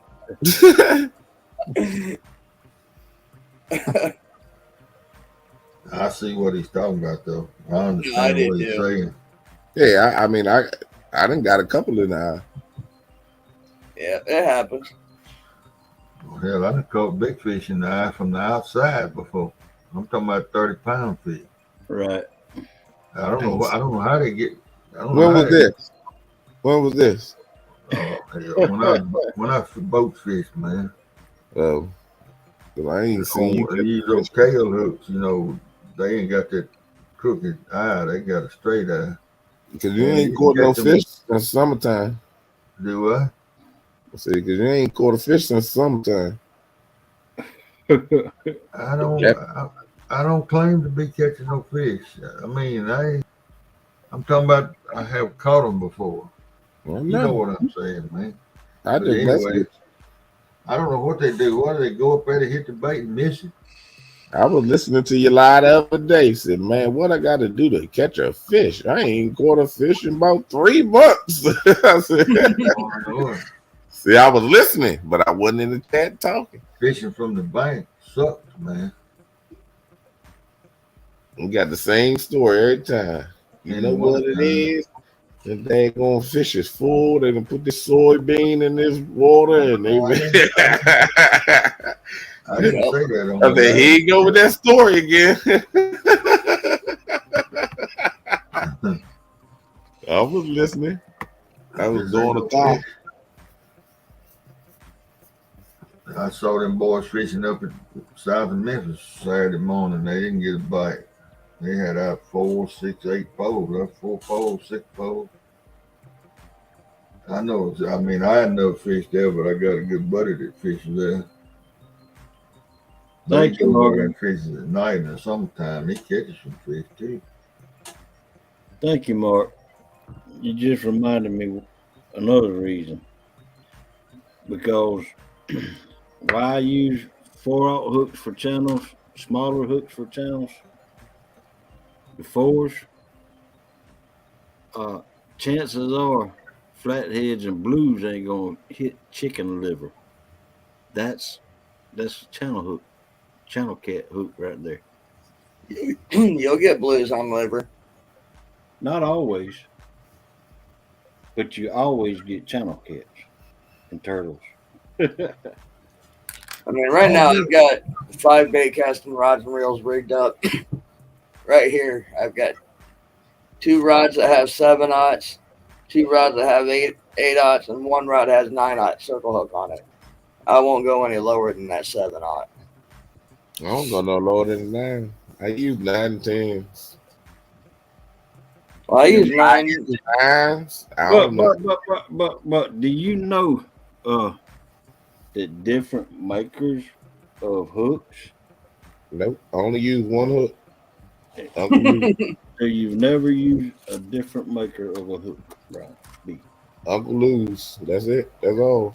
And what did you use before Uncle Lou's? That's a 10/0 right there. I used before Uncle Lou's. I was using Team Catfish only because of the name of it. That's right, Brumby.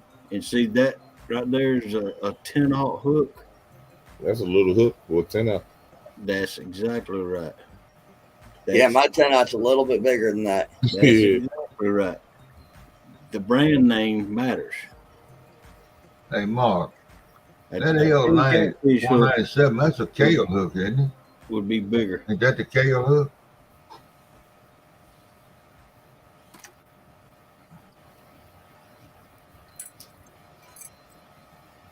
And see, in my opinion, these little 4-aught hooks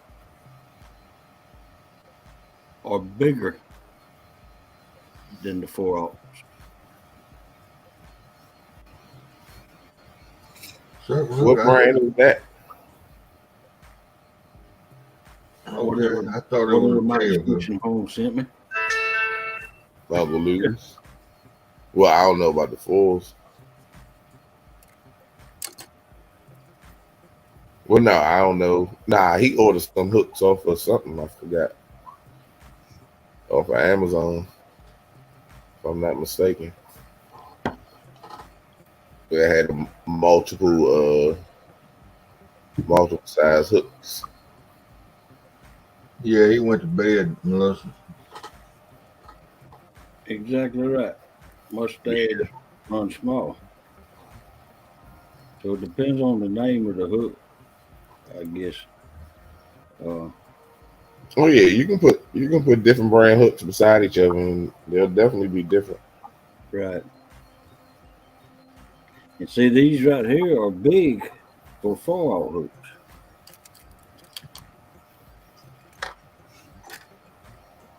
These right here hooks are big for 4-aughts.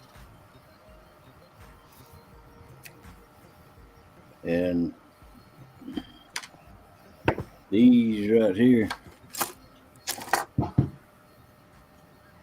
I believe, are small for 10-aught hooks. Yeah, definitely looks small. But that's what they said when I ordered them. Mark said 300. I probably have 300 hooks. But get this, I like how sharp these hooks are, and that's the only reason I'm using these hooks is because of how sharp they are. See? Well, you ain't got to tell me. Have you ever got any ugly hooks? No. Shit. Them jokers sharp. No, I know they're sharp because everybody says how sharp they are. It took me about 10 packs to realize that look here, buddy. When them hooks right there, watch what you're doing, because I had them on the arm of the sofa. When you go sit on the sofa, put your hand down. Right. That joke, I had pressed down on the bag that they was in, and it went through there, and I had it in the palm of my hand. God dang, these jokers are sharp.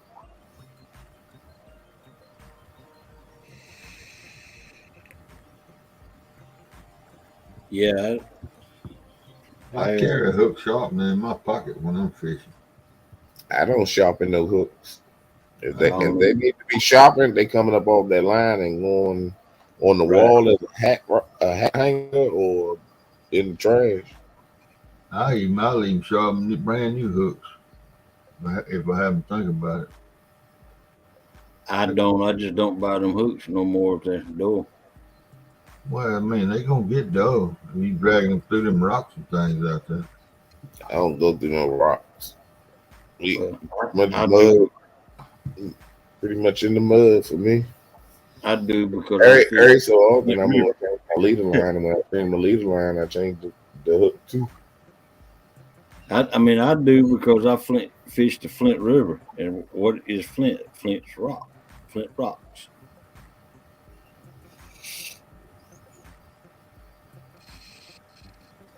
Well, fishing from the bank, I've noticed I sharpen them a lot more than I did when I was fishing from the boat. I have noticed that. It could be something to do with it. Well, you know the angle you putting the bait out there. When you're going down, actually from the boat, you're going down pretty much, and from the bank, you're going out. Right. Yeah. And I've just not went back to my roots. I mean, fishing from the bank. I hadn't fished from the bank in many, many, many, many years, other than pond banks, you know. But I got a boat, and I don't intend on getting rid of my boat. And but I want to fish on the bank also. I need to find me a good spot to catch me. Yeah, me too. Bluegill. Oh, I can catch bluegills when I have crickets. I just don't got the patience to go over to these little lakes. I go down to the waterfront in Greenville and with a pocket full of quarters, and I give them 50 cents a piece for them. I had it. It's a place probably about 30 minutes from here to sell bluegill, but dude said he only sell them by the hundreds. Oh wow! And I said, yeah, well, guess what? You gonna keep them bluegill, buddy? Heck yeah! I wouldn't even buy Go on, get you 100 of them, Brian. You gonna use them up sooner or Why later. don't they sell them by the pound? That's crazy. Yeah, that's crazy. Because there ain't no money in it. He sell them for so cheap, probably. I think he sell them for like $3 a piece. So he gotta make some money. If I go there and buy 10 of them, he be my best friend. Do you mean to tell me that man wouldn't sell? Yeah, I'd sell about 100. That's $300 right there. Exactly. And he ain't making no money on them. At $300. No, I'm saying he ain't making no money if I go up there and buy 10 at a time, 5 at a time. Hey, look here.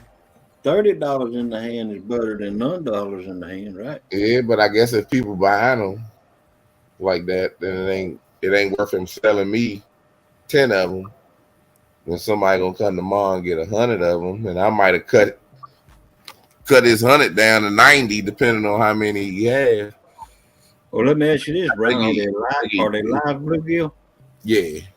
Well, they won't be live if you don't sell 100 of them. He got them. I guess it's like a pay late type thing. Oh, okay. You can go over there and you can fish for bass and crappie and stuff like that, but okay. I thought. And then he sell them. I thought he was holding them in the bait store. It's a farm. It's a farm basically because he'll go and stock your pond if you want him to. Oh, okay. I understand. I can give you a tip, Solo. Get you some flesh colored earplugs, and when you take out to eat, grin, smile a lot, and nod your head up and down. Just let her rip, man. I mean, put some earplugs in that she can't see, and just nod up and down and smile a lot.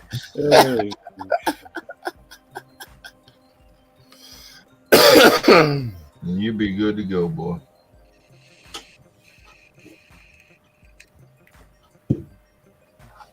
And that's 52 years talking. Almost 53. Wow, my hat's off to you. Oh, better put the hat back on. My hat's off to anybody who can stay together for 53 years, Steve. Yeah, just nod your head and smile. Well, look, if I get 5 years. And then a week later when she says, well, I told you all about it. You said, well, I just forgot.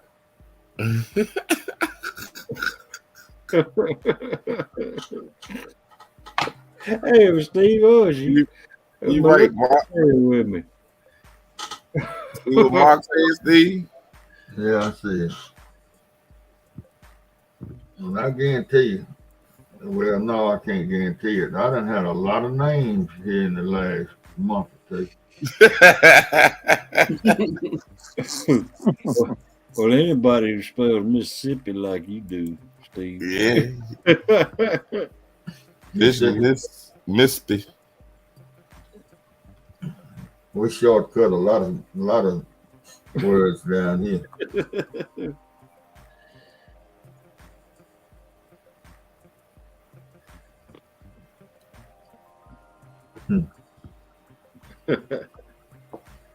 Somebody had up there last week the deal maker. I don't know where that came from.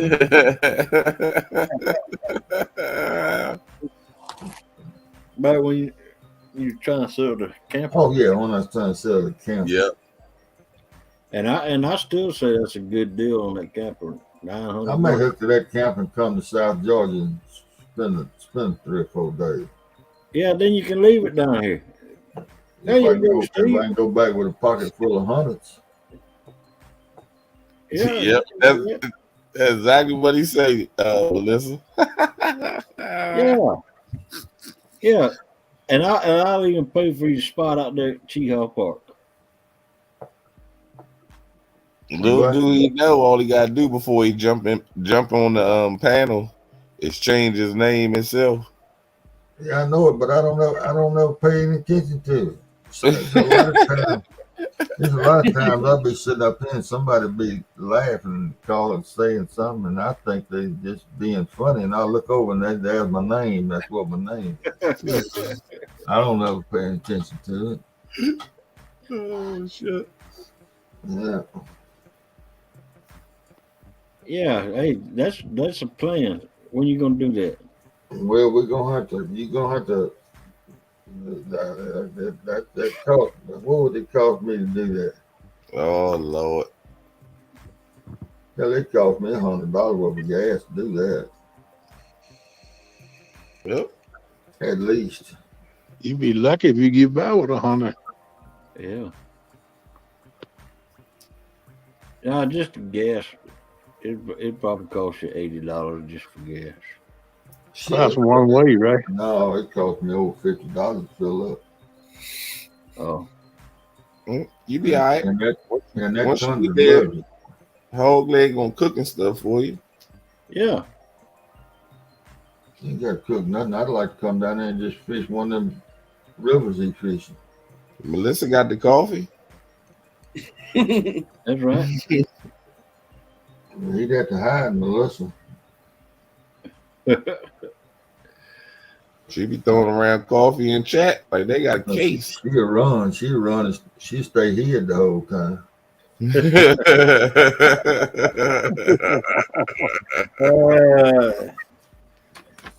Oh man. Lucky boy, you want to go to Georgia. You want to go to Georgia.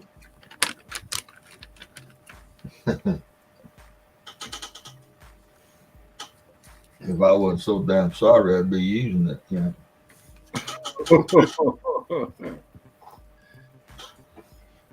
I don't know. It's something about get a little age on you. You want to do it, but then when it's time to do it, you say, "Oh shit, man, that couch is fine." Yeah.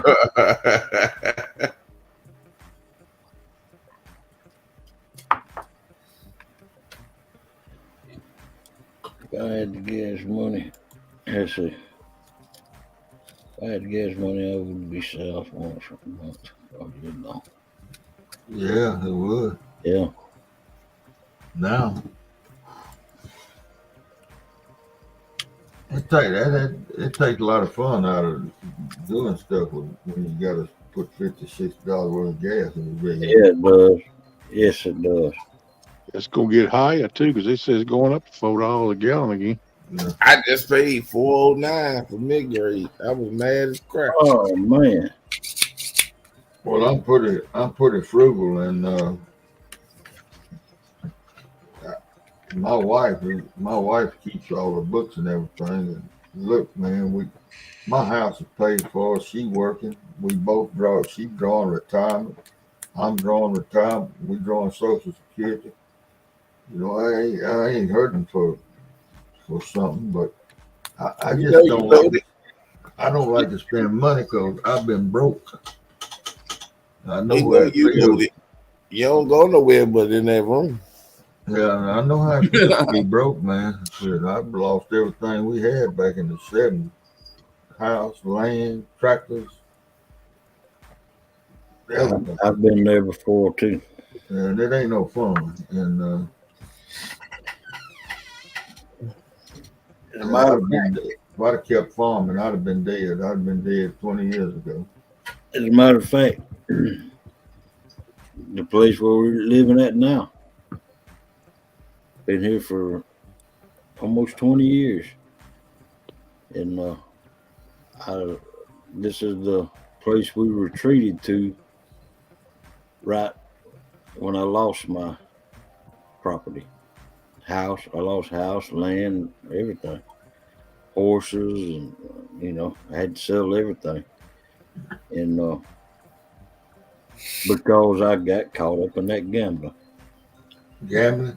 Gambling is I got caught up into it too, but they call it cotton farming.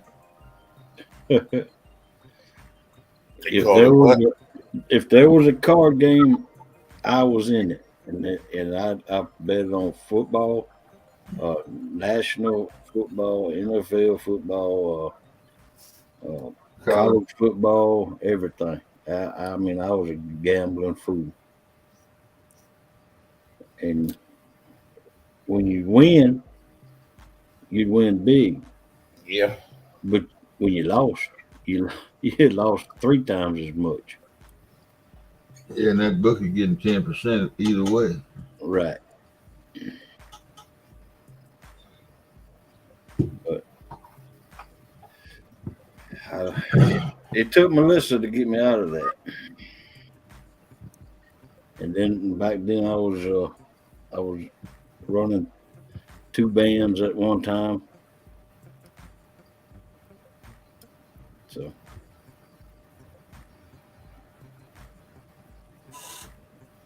there went all my money. Yeah. Happens to the best of us. Shit, they put them casinos down here. 2 brothers inherited a John Deere dealership over at McGee, Arkansas. Big John Deere dealership. And one of them brothers, their granddaddy started the thing back in the 30s. Then their daddy inherited it, and then they inherited it, and they were running it together. And one of them got to coming over here to Greenville to the casinos when they went in, and he lost. He lost that damn John Deere dealership. He lost his half of it, and his brother didn't have the money to go to buy it from the casino, and they had to sell it. Right. And that's a lot of money when you lose a John Deere dealership that's 60, 70, 80 years old. That's a lot of money. That's millions of dollars. Yep. I can't, it's hard to believe that somebody, of course, they didn't have to work for it. It was given to them. I mean, they worked, but I don't know. That 6 years I farmed, I worked the hardest I ever worked in my life to go broke. Farmers a hard life, brother. I know about that. It is. Yes, it is. Now that's back before they got it going pretty good now. I mean, they can stay, they can hold serve. Yeah. That's what made me so mad when I was growing up. People don't have no heart at all when they talk about farmers. No, I know. Farmers, yeah. If a normal person went out there and worked as hard as farmers do, and as many hours as farmers do, in the heat and sun and all that mess, they would love to have a air conditioned cab. What makes it? I mean, farmers' lives matter too. I mean, what what difference does it make if you're a farmer or insurance salesman? You're riding around in a doggone air conditioned car all day long. Why shouldn't a farmer have a tractor air conditioned? Well, It ain't nothing wrong with all that. But look, the problem with farming now is you get that air conditioned tractor, $150,000. You get the disc go behind it, another 30, 40, 50,000. You get the tiller tool go behind it, another 60, 70,000. You add it all up, then get the land, you well over $1 million. You'll never pay that back in your lifetime farming. Crops don't pay that much. well, look, the damn cotton pickers cost $750,000. That's right. One cotton picker. They're gonna come by $400,000, $500,000, $600,000. Right. Right.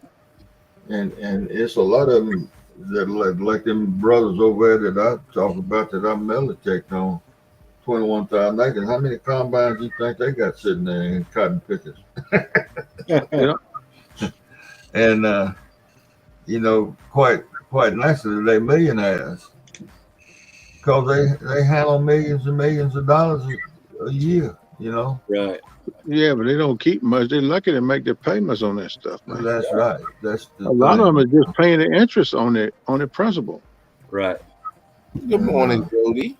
Good morning, Jody. You know, they hit a year like they hit this year when the prices went up. But the problem, you know, the average person don't understand. When that farmer goes in that bank, if he's borrowing money, and most of them have to borrow some money, there's very few of them.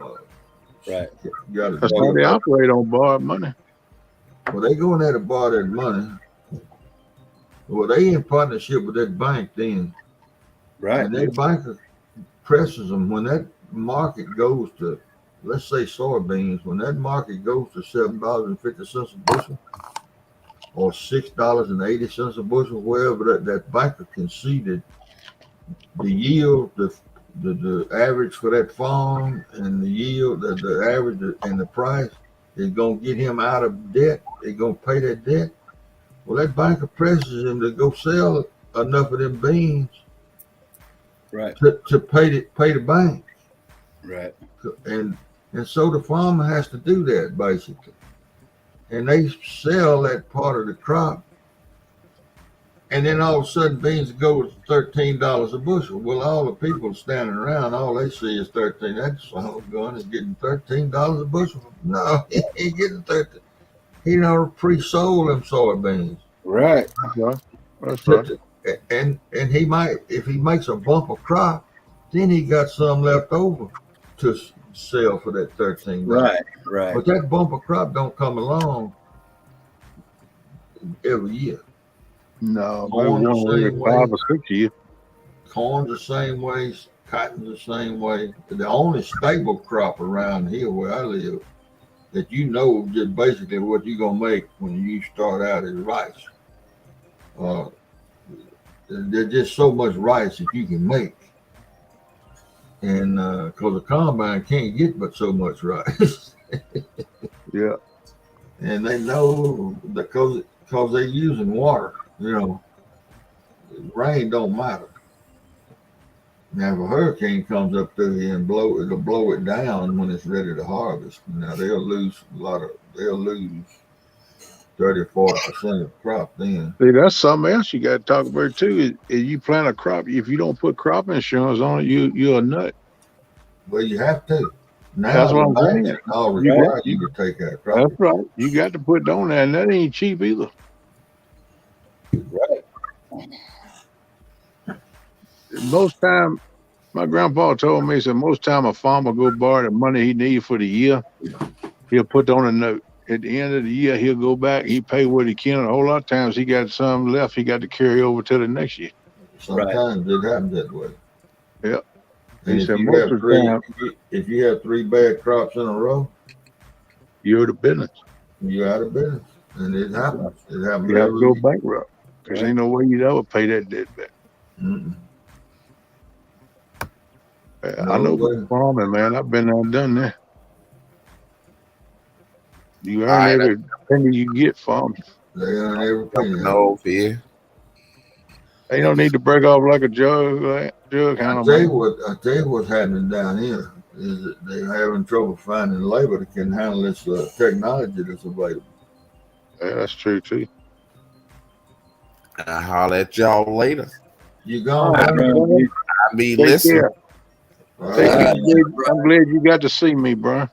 Glad you Hey, got to see man. me too. Always a pleasure. thank you for coming up here, Brian B. Anytime Steve up on panel, man, I'm trying to get up here and chat with my buddy. There you go.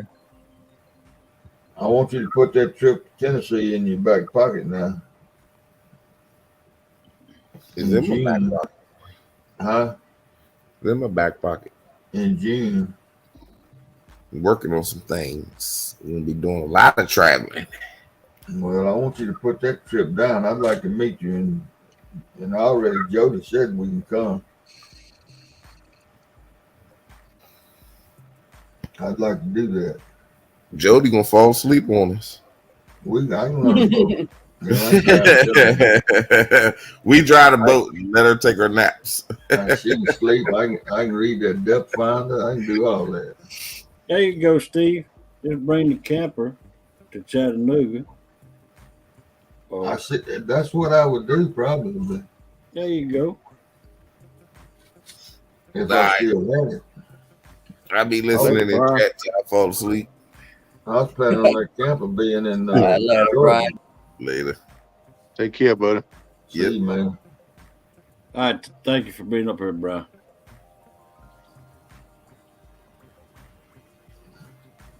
Yeah, I like going camping in them campgrounds. I've met a lot of folks in them campgrounds. It depends on what part of the year.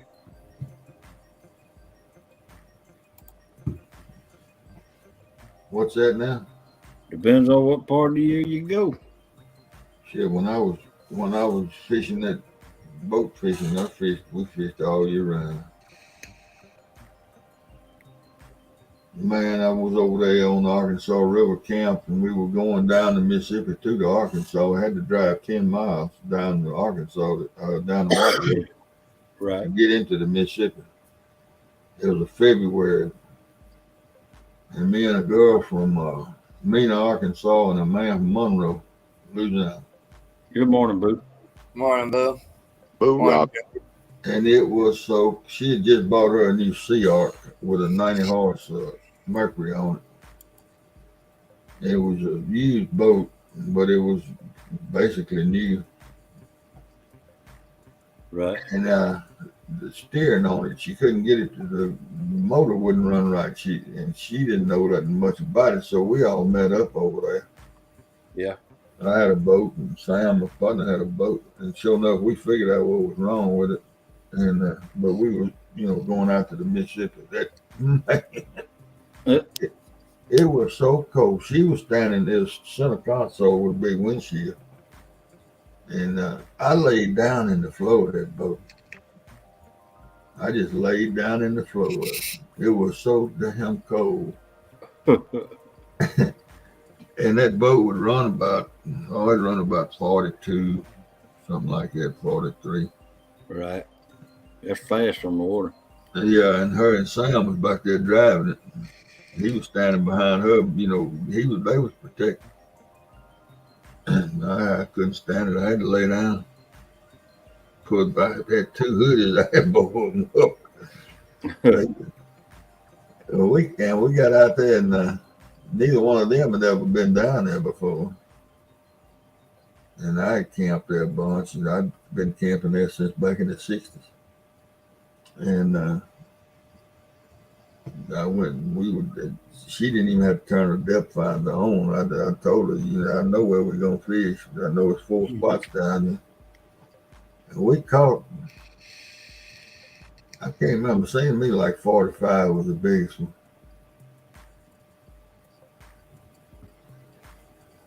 I think we caught 8 fish.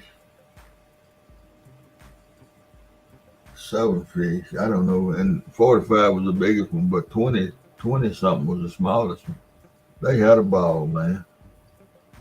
Wow. But cold, good gosh, it was cold. And she didn't have no heater in it.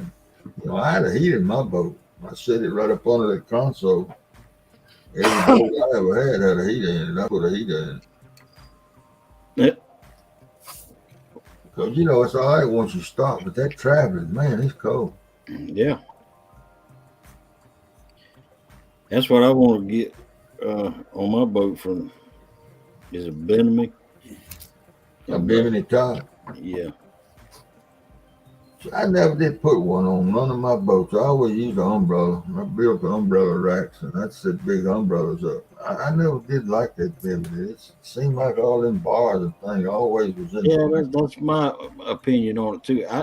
Did you notice those two PVC poles I had mounted in my boat? One at I the did. back and I did. one at the steering column. That's what I had. I stuck them big old beach umbrellas up Yeah. there. Yeah. You ever had one blow away? No. Well, I can tell you exactly how two of them look going across the water. I learned to drill a hole through and put a pin in it. Man, I took off one day and forgot to take my umbrella down. And I took off. I didn't have but a 50 horse on that boat that I had. And I took off and that umbrella just shot straight up in the air. And I pulled back on the throttle in the wind and caught it. It had a little wind blowing through. And that umbrella was laying up with the handle, with the bar back towards me, and it was going across that river. Look, man, that thing must have been going 60 miles an hour. Wow. And all of a sudden, the wind quit blowing and it stood up and went straight down. And damn, that went my shade. I got a Bimini top on my skiff. I like it pretty good. The only thing is it don't cover enough area. If it come a little bit farther back, go a little bit farther forward, it would be nice. See, I had never liked being a long ways from my poles either. I like to be right there where I can get my hands on. That's the reason I use the umbrella. But I like it top though. It does help you a lot when you're down in summertime. Keep that sun off of you. Oh yeah, man.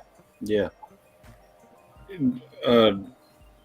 Mark, I don't know if you mounted your Bimini backwards or not, but if I get mine, if I do get a Bimini, I think I'm going to mount it backwards so it folds to the front of the boat. And put more shade in the back. Yeah, put more shade in the back. Because, you know, I got them two chairs in the back of my boat. That, of course, my buddy, he fishes at the front of the boat. But if I put the money out, I ain't worried about my buddy. There you go. Yeah, I'm all right, Texas. I'm good. That's the reason I like flathead fishing, because you up against a bank, and the prerequisite to flathead hole is a shade tree hanging out over the river. Right, that's right. I'm just in a jar of peanut butter tonight. I'm trying to get out of there.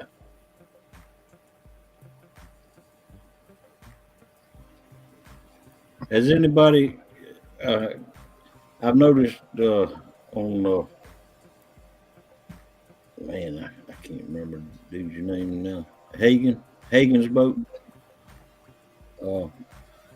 It looked like to me he had his mounted backwards, and to where it folded down towards the front, and it pulled it back. I can fold mine down either way, forward or backwards. Huh. Because when I'm moving the boat on the road, put it on the trailer, moving it, I'll lean it forward to the front, and then I take bungee cords and wrap it to my railings on the front of the skiff, so it will hold it down. It won't be blowing up or nothing. Right. But I got that little sleeve you put on the Bimini top itself and zip it closed to keep it all wrapped up and secured. But then I take him bungee cords and secure it down to the railings too, so they won't go nowhere. Right.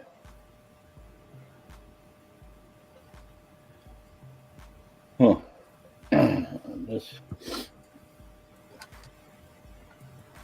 Yeah, I'll show y'all one of these days how it works.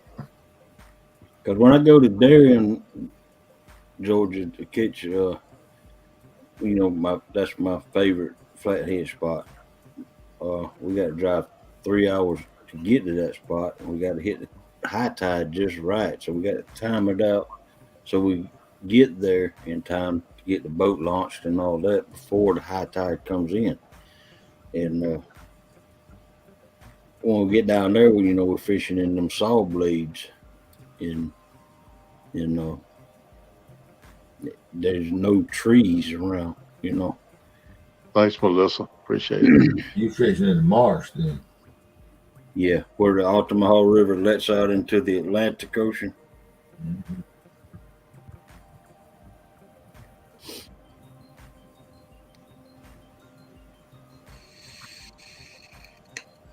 There's big flatheads all up and down that area, but that spot right there just happens to be the place I caught my PB at. And therefore, that's why it's my favorite spot to go.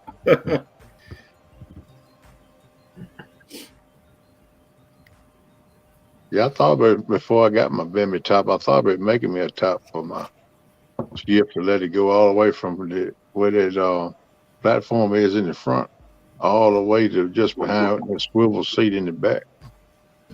But Right. I've thought about doing that too. But that would be it seemed like that would be the heaviest way to go.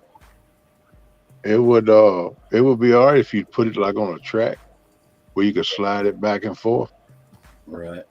And that way when you just slide it together and fold it down, and then you can bungee cord it down or something to keep it from flying up when you're going down the road. Right.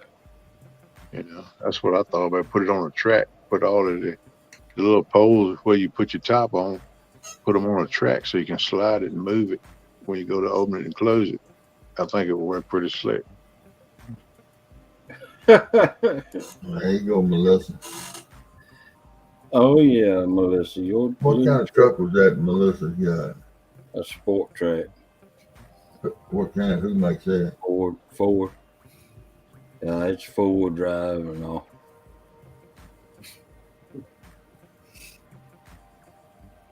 Oh, Melissa, this 4-wheel drive, it can handle it, girl. Go on, mash your gas, go on down through the.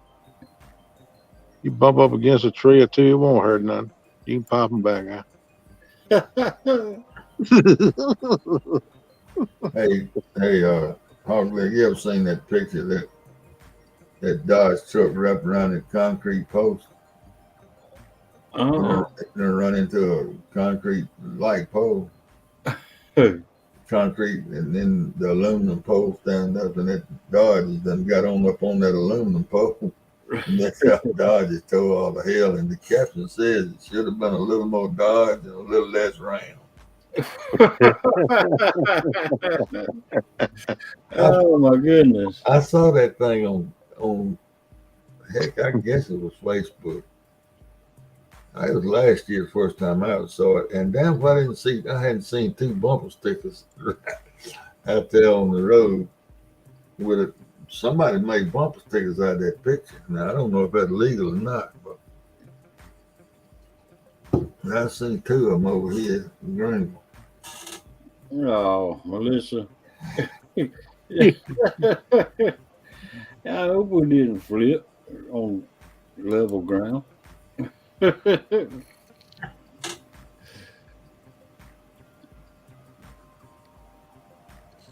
what's wrong with the Dodge? Electrical problems. Is it like a computer electrical problem? Yeah. Them Dodges like I got is famous for that, and I think I've got it pinpointed down to the little chip in the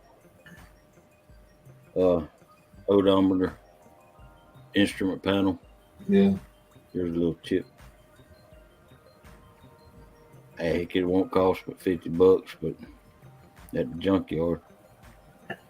What can you put it on the computer and it'll tell you exactly what's wrong with it? They don't make them computers no more to go on them Dodges. Well, they do, but they charge you out the yin yang to put it on there. To run the diagnostics. Yeah. The dealerships are the only ones that have Right. them. Well, they they're sold on the black market, but them machines they're sold on the black market, they're expensive, and even the mechanics that own one, they charge out the yin yang too. and I already got so much money in that truck. By if I'd have done that to start with, I could see it doing that, but I've already troubleshooted, shot it myself. Replace so many parts now that you cost you more. Well, what just tell me, what would they charge you to put it on the machine? Anywhere from 500 to 1,500. Really? Yeah.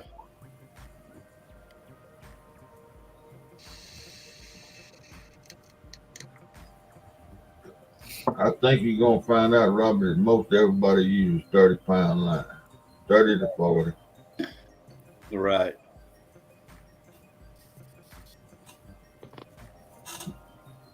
Night, Mark. Good night, Mark. Take care, See you Mark, later. buddy. We'll see you later, man. Thank you for coming in.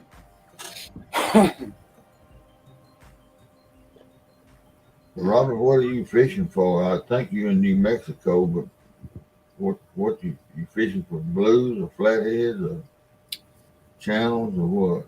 Or are you even fishing for catfish? Okay, 30 pounds. And I use monofilament myself. I don't use braid. I use mono and braid. Flats. I may rig up one pole with for floating a cord with braid. I may. I've been thinking about it. I got a roll of braid out there. Them damn corks from the bank, I end up getting them all tangled up in the other lines, and I don't know.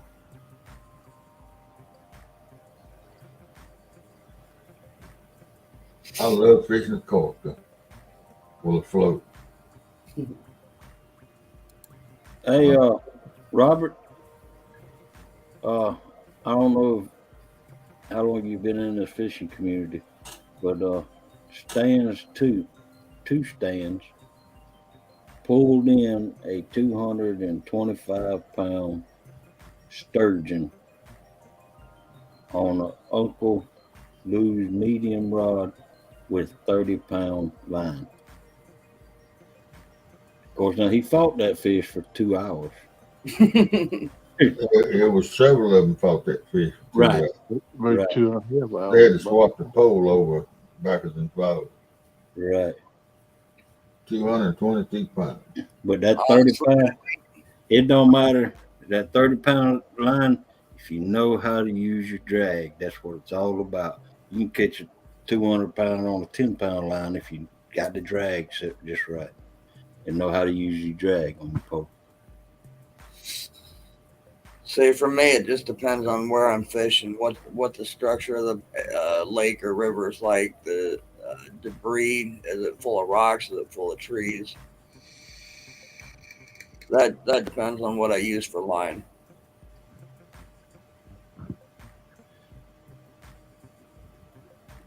When I use braid line, I use nothing but 80-pound braid, and that's what was on that what I call my skunk buster rod the other day, and that's what I got loaded on that Uncle Lou's rod with the pin reel on it.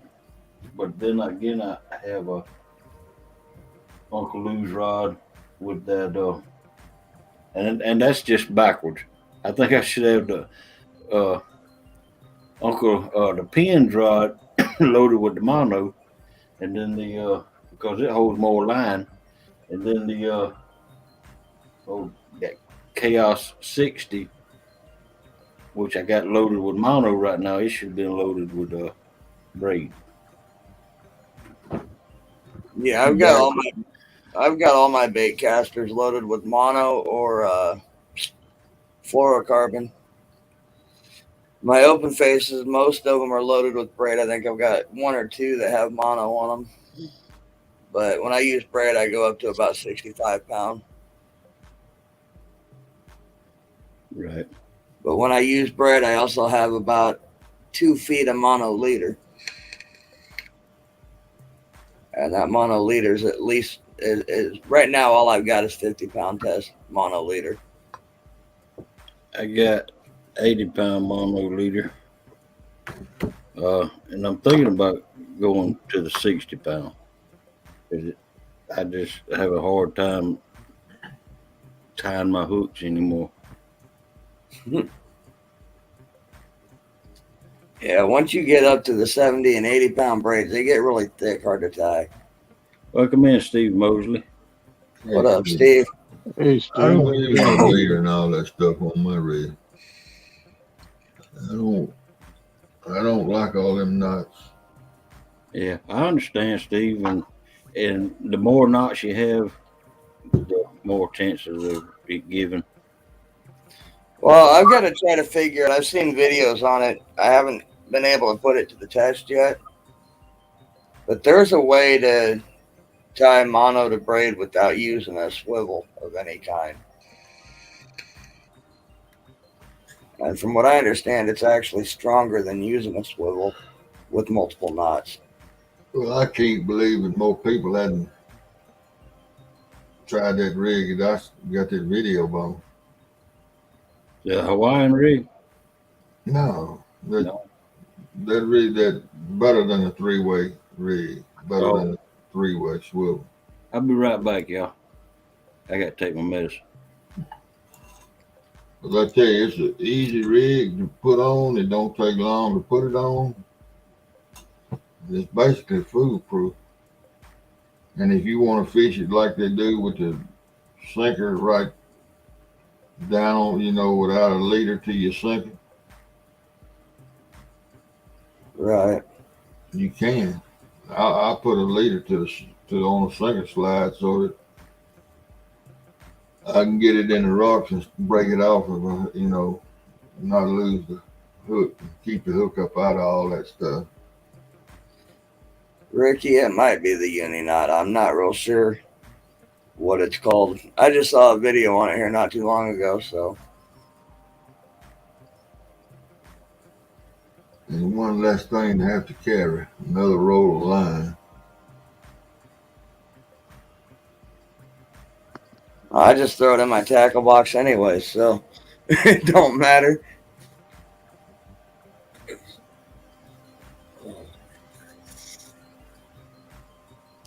Well, that rig I use, you don't have but one knot to tie it, and you don't tie one knot.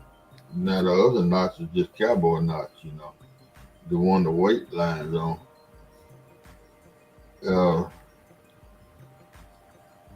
It's real simple. Right. But I've had good luck with it through the years. And very seldom I lose a hook. Even bank fishing, I don't lose any hooks.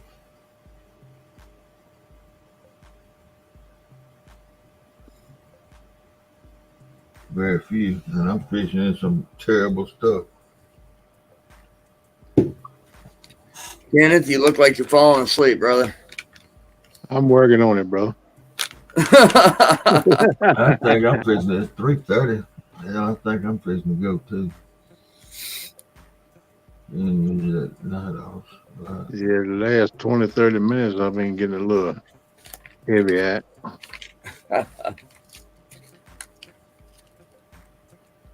I'll be all right, though. I live half my life with my eyes nodding. Right.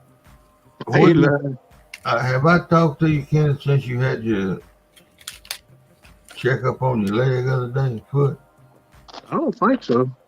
I don't know if he was in there when I was talking about it or not, but They didn't do nothing to it the last time I went about. They said, that's right. Yeah, I heard you say yeah, that. they done moved me back out to 6 weeks now. I wasn't up on screen, but I was in the. I just heard you say it. I think. Yeah. Yeah, they move it every 6 weeks now. They said they want to keep an eye on it. I don't know. I want to keep an eye on it too. So that's the whole daggone reason I'm coming up here. Yeah, I'm coming up here, but I don't want you to pay attention to it. Yeah, it's crazy, ain't it? But most time they cut what they call necrotic tissue off of it. Ain't nothing but dead skin. But this time they didn't have cut nothing off of it. They said it looked good.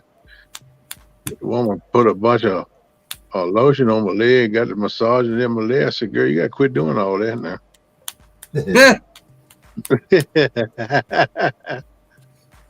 Kenneth's going to get all excited on him. Yeah, it happens once or twice a year anyway. Yeah,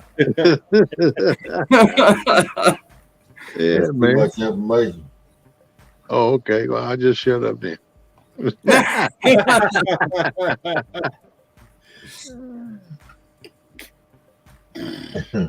No, they're pretty good. I tease with them about all the time. They say they love to see me coming because they know they're gonna get a laugh. I said, well, life ain't no good unless you give a smile away. Yeah. Right.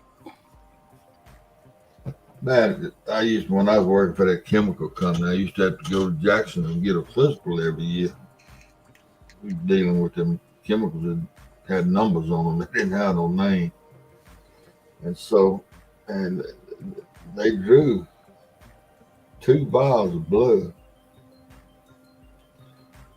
And that never had bothered me. And I went down there one day in the lab you go in, they got, I think it was 5 stations in there. You know, the chairs they put you in and tie a knot on your arm and all that tube to draw blood. They had got girls and men running all around and they're doing it. And I got to know them. I went down there for 15 years, and I got to know them. Some of them I didn't know them, but they were the same ones over and over. Well, I went down there familiar with them. Yeah, and this girl, she was new. I had never seen her before, but she was going right here in my elbow, right in there is where she was getting some blood from. And I swear, I like to faint it, man. She hurt me so bad.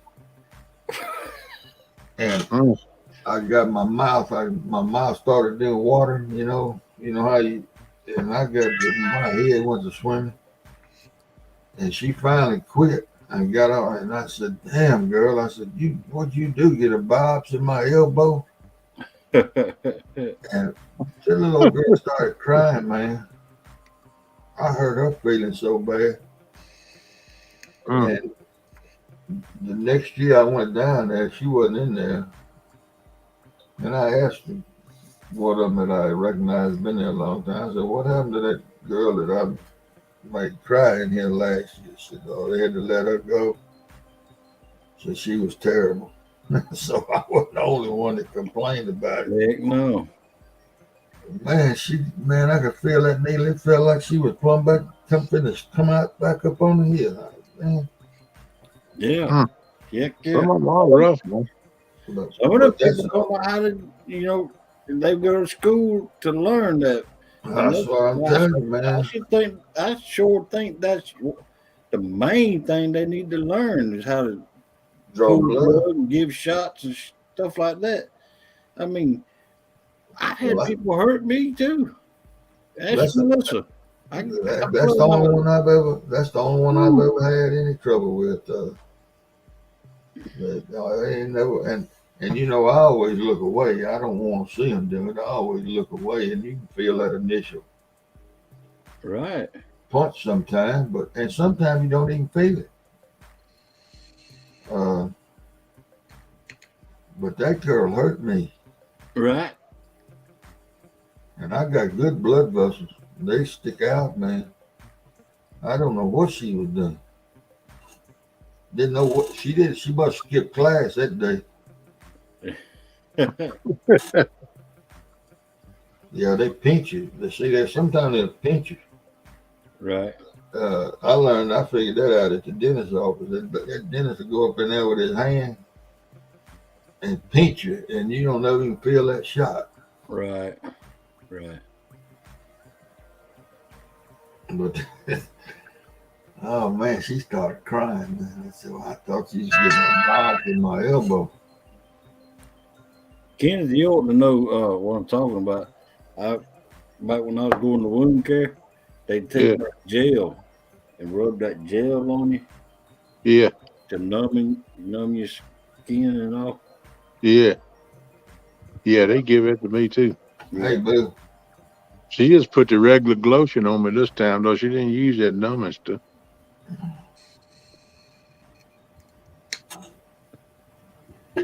Yeah, my Cause my legs and feet always real dry. yeah. I can put lotion on it the next day, it's dry again, man. It'll soak it up overnight. Try some coconut oil. Oh yeah, if I get hold of anything coconut, I'm gonna eat it. No, don't eat it. It comes in about a pint jar. That coconut oil is pretty good. Oh, it is. I've tried it. I got real dry skin in the wintertime. Yeah, I use that diabetic skin lotion. I get it from probably Walmart. better than that's probably better. That works pretty good, but it's still I can put it on like when I said take a shower this morning, I put it on. By tomorrow morning, it's dry again, just like I never had put it on. I mean, it soaks it up. My skin just soaks up moisture. Well, you got to keep putting it on every day. Yeah, I do. I put it on every day.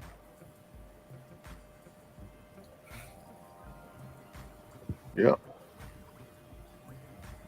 Yeah. I've heard them talk about them rolling veins. Yeah, my veins. That's what they say. Some nurses say I got good veins, and some nurses say I got bad veins. But who are you to believe? As an old nurse, it's in the clinic I go to for my wellness checks every year. She may be retired now because I didn't see her the last time. I was up there about a month ago. But the first time I went into that place years ago, they sent me there to the lab, and she was an elderly nurse. She's talking on the telephone and talking to me at the same time. But I need a routine, you know. She had that damn telephone like this, and she had that needle. I said, "Can you put that damn telephone on hold while you doing this?" Yeah, I don't blame you. And that girl started laughing, and I started laughing. I said, "That needle don't scare me, but that telephone and a needle, that scares me." And she was talking to her son that was in Detroit or somewhere. she was laughing. She hung up. Said, "I'll call you back after a while." And they got two nurses that work in that lab, and I got her for several years running. And I'd ask her every time I go in there, "How's your son doing?" Said, "You want me to call him?" I said, "No, I'll call him right." She had that phone up on that damn shoulder, up on that ear with that needle. Man, this ain't gonna work. Yeah, some of them rough as a cog, man. I ain't lying. Oh, she was good though. I mean, if the second year I went in there, if she'd been on the phone, I wouldn't have said a word. She knew her business. I bet she retired.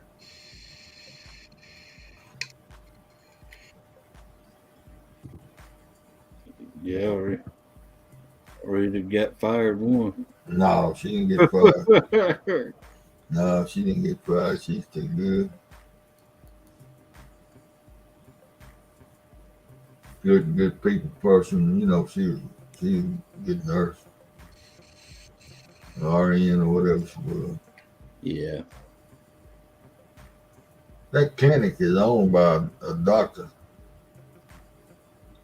and he got 3 or 4 nurse practitioners in there. What's up, Jay Fox? My Well, wife goes. Right? My wife goes to him. Hey, Jay Fox. My wife goes to the doctor. I go to an RN, to the nurse practitioner. But anyway, Kay went up there last week. She had some kind of deal, and COVID has been through that clinic. My nurse practitioner's had it twice. Everybody up there has had it twice. Oh, wow. And Dr. Gillespie, well, I didn't mean to call his name. He had it twice, and he was talking to Kay, and he ain't even been vaccinated. He said he wasn't vaccination, but he didn't see any need for it. He said he just believes that everybody's gonna get this stuff whether you vaccinated or not. Right. Well, it's I agree with that. Everybody's getting it. And he hadn't been. He's a doctor and he ain't been vaccinated, and he's had it twice. Right. And he said the first time was kind of. He said I felt bad the first time. He said, but the second time, it wasn't nothing to it. Huh. He said if I get it the third time, he said I feel like it's going to be less than the second time. The immune system getting stronger to it. Right. Well, it's the same. I don't know what the word is. I call it chemistry, but it ain't chemistry. But it's the same strain. I think as a common cold. And we know it ain't no cure for the common cold because it's been around forever. Right. And there ain't no cure for this COVID. Well, I think I know it's real because if it wasn't real, so many people wouldn't be dying from it. Yeah, but I believe also it's just not saying that it's not put in the category as the common cold. it's but worse. It's worse, but there's no cure for the common cold. That's right. There's things out there that will ease up the common cold. That's right. And I feel like it's just like that with the COVID. There's things out there that will ease up with the COVID. Ease up the symptoms. That's the way I look at it too. And I also think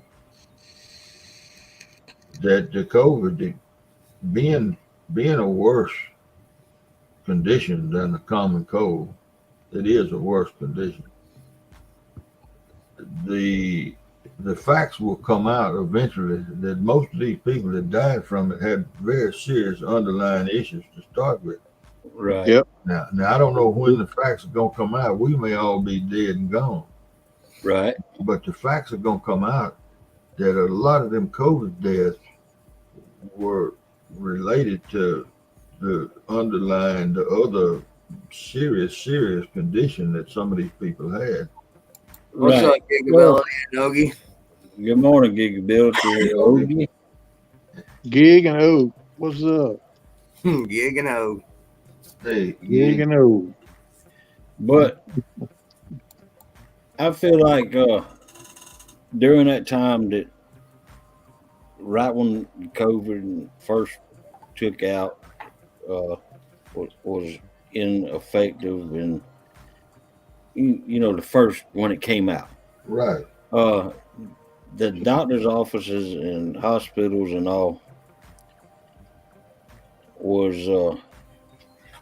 they may have had COVID, but if they wouldn't have not got paid if they put something else down. They put something else down. $30,000. That's what it was. Right. Well, look, a whole lot of people that I know of several people that died, and they told that they died with COVID, but they didn't die with COVID. Well, they had an underlying issue. That's what I'm saying. Yeah. They may have had a heart attack, but they put it down for COVID. Exactly. Well, let me ask y'all this. How many people have y'all talked to in the last 2 years that had something deathly wrong with them in November and December of the before COVID would ever had a name? Melissa, She had it, she had it. you see, and my buddy CP up in Memphis, I'm sure he had it. Yeah, me too. Because he tested negative for the flu. He was sick as a dog, man. I mean, Melissa, before COVID ever come out, Before there was nobody ever a knew word. about COVID. That's right. She lost her sense of smell and her taste. There you go. I'm just getting mine back now. And then everything that when she was getting it back, everything that she was smelling, it smelled like a chemical. Well, See, I never lost my sense of taste or smell, but I lost my appetite. I'm still working on getting that back. Yeah, I lost the appetite too there for a while. hell, But I lost my I'm appetite just not 6 getting my years taste ago. and smell back after all that time. Y'all know how long it's been since I had. Recently stopped testing patients before surgery. Yeah. And Boo Rocket, that's. I mean, I had a colonoscopy done last year sometime, and they wanted to test me prior to 3 days before they gave me a colonoscopy. And you know what I told them? I asked them, well, number one, what's the guarantee that in them 3 days that I won't go out and get COVID? And what's to prove to me that the doctor performing and the nurse performing doesn't have COVID and give it to me? That's right. I want y'all to be tested too. We'll meet up and test together. Hey, See you later, Steve Mosley. Later, Steve. take it Take easy care, Steve. for coming in. Have a good one, bud. Boo talking about it. He must be. Is Boo works at the hospital? Yeah, he's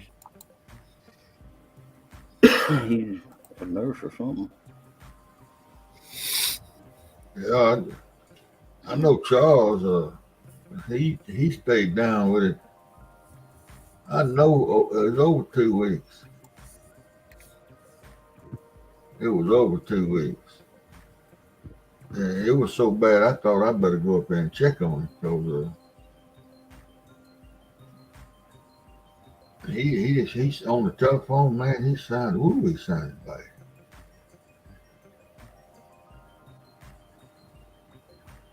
Hell, I'm supposed to be getting a colonoscopy. Supposed to got one last year, but they wasn't doing nothing last year, and apparently they ain't doing nothing this year. What is it? They're not taking any. I forget what they call it. Non-essential surgeries or something. How did damn doctors make a living if they ain't doing that? Boo works at the Cleveland Clinic. Yeah, I see that. I don't know where that Cleveland, Ohio, I guess. He's a sterilized processing technician.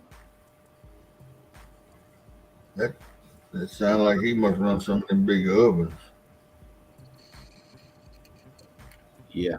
Sterilize that stuff. Yeah, Boo. Thank you for what you do. I used to work in sterilizing. We sterilize medicine. We pressure cook. We load that thing down with them hand trucks that you ride on. You know, got the handlebars out there and you run them around. Right. We put one of them sterilizers hold 4 pallet loads of medicine. And had to close that big old door and bolt it down with a electric wrench. Put all them big old bolts on that thing and whew, He says he damn thing sterilizes surgical equipment. Yeah. Thank you, boo.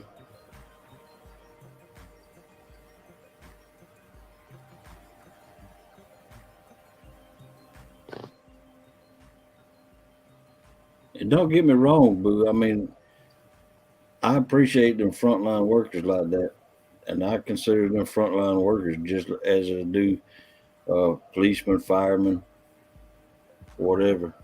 But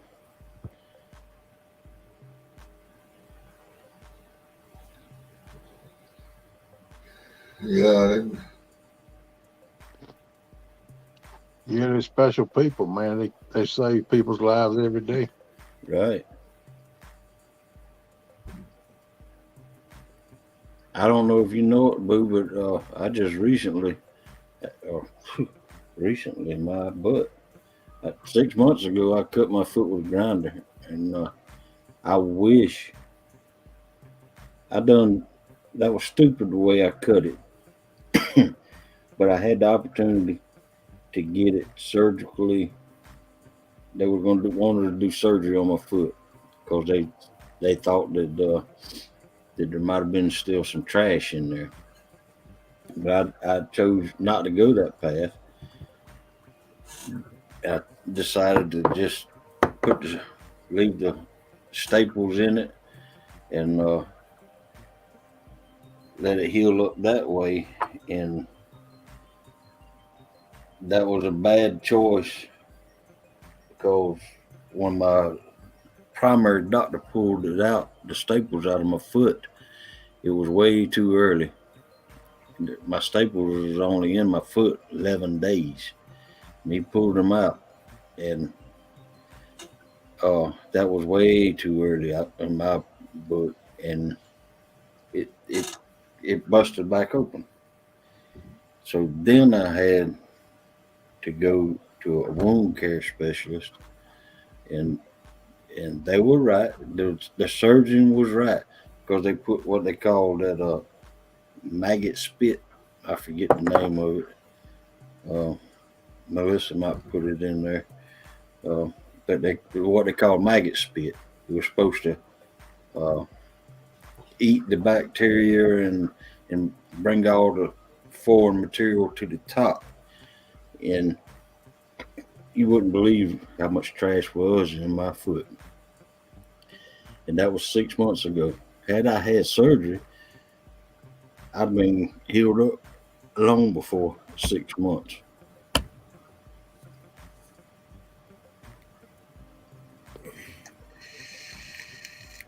Boo got a handle on this thing, y'all. He knows exactly what's going on. Right. And he is exactly right, too. And he probably ought to be quiet about it. Yeah. Let us nobody's talk about it because we knew, I know what they're doing. Because I mean, Big Brother's watching you, Boo. I know exactly what they're doing. They're trying to make money off of it. I mean, it don't take a rocket scientist to figure it out. I mean, if you die of a heart attack, the heart attacks are so common that the government doesn't pay for it. But yet, if you die of COVID, the government will pay for it. So why not put down COVID, the death reason being COVID? Yeah, you're going to get that big check. Yeah. Well, supposed to get into politics now, I guess, huh? Or we're going to cut this conversation out. Yeah, we'll cut it off right now. But yes, trust your instincts if you have a good doctor. That's what I didn't do. I didn't listen to that good doctor. I mean, and that, oh man. And he was a good surgeon. I mean, he was an orthopedic surgeon, so he had to be good. He knew what he was talking about because I imagine he's seen them cases like that a lot more than what we hear about.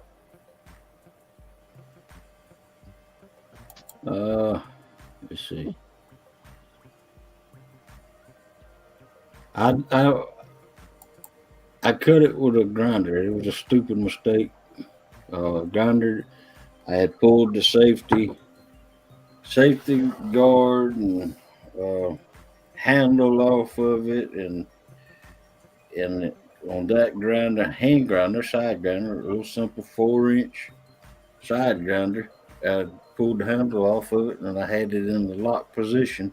And I was holding a piece of angle iron in this hand and the grinder in this hand. And when the grinder got binded up, it snatched it out of my hand and it sent it down and it cut my leg and then fell on my foot and cut all the way across my foot.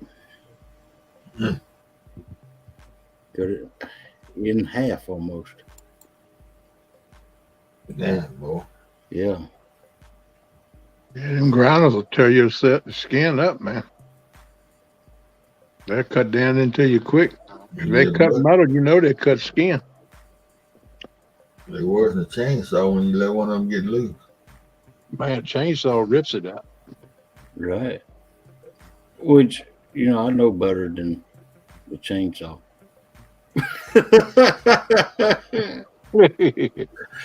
I'll tell you what happened to me one time.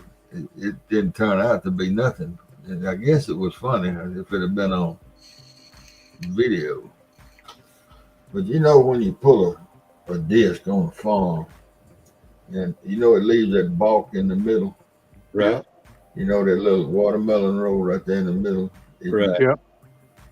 Well, I come up with this idea of putting a plow on that to knock that point down, to knock that roll off. Yeah, so I was back on the frame, and then I decided I'd put it in the middle of the disc on the frame, so that back plow them back gangs on that disc would catch that dirt that it threw, and it smoothed it out. So I had a big old one of them big drills, right, hand drill, and I had a 3/4 inch bit in that thing. 3/4. It's 3/4 of 1 inch. That's what the bolts is on this frame of this thing I had bought to mount that big old chisel plow to. I was gonna put a sweep on it, a plow sweep. And I figured all the measurements and where it needed to be and how high, I had it all. I knew what I was doing. And I was drilling through the frame of that disc, standing up on that thing, pushing down that wheel. Man. And that down drill bit locked up on that big old drill. And that thing got away from me and slung me off of that disc. And I didn't get cut. I got bruised up a little bit. I was out there by myself. But the bad thing is, when I turned that damn drill loose, that damn thing went to wrapping that wire up. It went to rip. And I was standing there in that drill. I done got on my feet. But that drill was right over there going. Slapping that wire off. And that wire was steady wrapping. And as long as it was wrapping up high, it was fine. But it got out of that drill bit. Look at him. Oh, man. When that drill cut through that wire, look, I stand up like trying not to touch nothing. Oh, man. Oh, man. It finally cut that wire in two. And sparks, smoke, and that stuff on that extension cord is burning and smoking.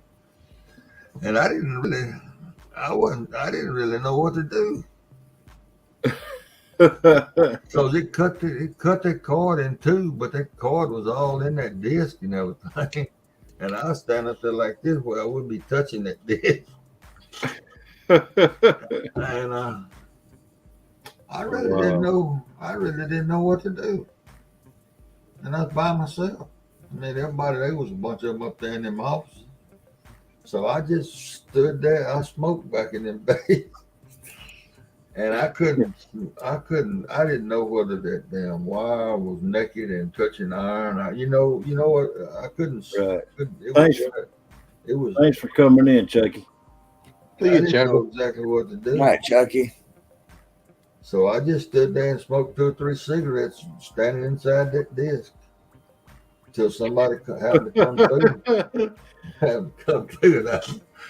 And it was a guy named Jay. I said, Jay, I said, would you mind finding the end of the extension cord up down and unplugging that thing? He said, what's wrong? I said, oh, there ain't nothing wrong.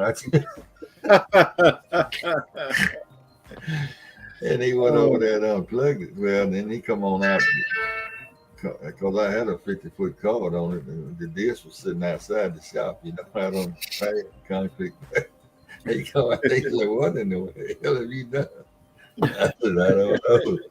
I said, but I'm still alive and I ain't burned or nothing. I said, I'm bruised up pretty good. That damn thing, I hate to use them words, but man, I was standing up. In 1 minute, I was standing up pushing on the drill. The next minute, I was in the air. And both my wrists, it felt like both my wrists was broke. and I don't know whether the drill did it or I did it when I landed over trying to stay away from them disc pains. I had to make a choice whether I was going to take the disc on or the pickup wheels or the frame. I know I didn't want no part of them disc pains. Well, look here, I've done something similar with a tiller. I was cultivating between the tomato rows. Mm-hmm. I done pulled the outside tillers off the Right. and just left the inside ones in. And they stuck just a little bit over the fender. And had tomato cages in the tomato field. Yeah. One of them tines caught the tomato cage. Oh man. Oh God Almighty! And you'd have thought that I'd had better sense. I finally got the tomato cage out of it, right? Well, we got our garden fenced off to keep the bulldog out of there. And now you didn't put it in the chain link fence. Oh man. Did it go up it? Yes, it did.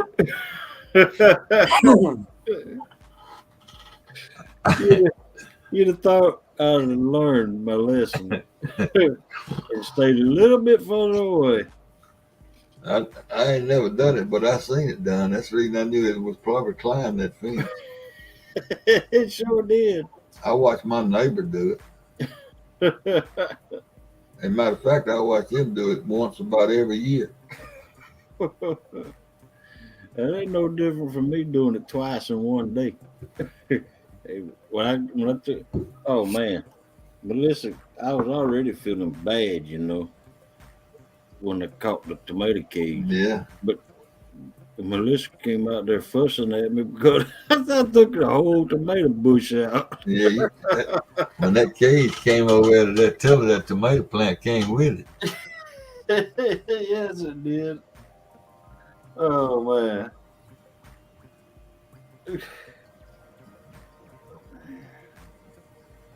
Yeah, don't get too big a hurry, Melissa. Yeah. Well, my son is overwintering pepper plants. Yeah, I have too. As a matter of fact, we got some out there now. We still, and I tried an experiment this season too.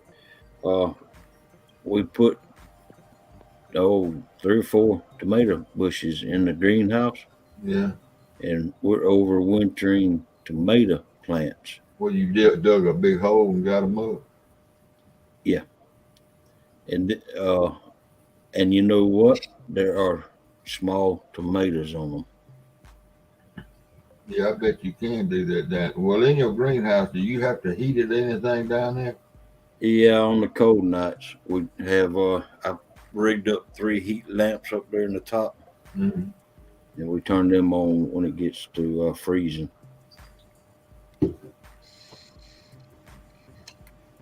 Which they hadn't been on that many times this season so far.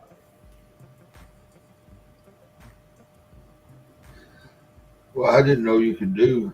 I didn't know you could do that. I never thought about that. Oh yeah, I've done it. Oh, several years now. Bell pepper plants, jalapeno pepper plants, and sweet pepper plants.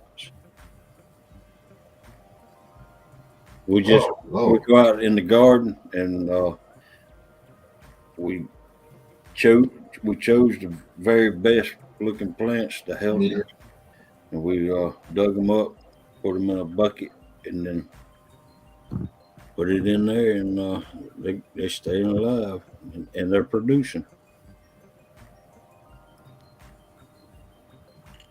Well, that's neat. And we growed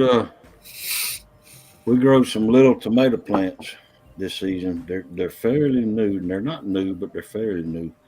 They're uh, you can grow them in the plant itself. You can actually grow them in hanging pots, and the plants don't get but about uh, 6 to 8 inches tall, and then they grow little cherry tomatoes on them. I do. And man, them are the best tasting tomatoes I've ever tasted in my life.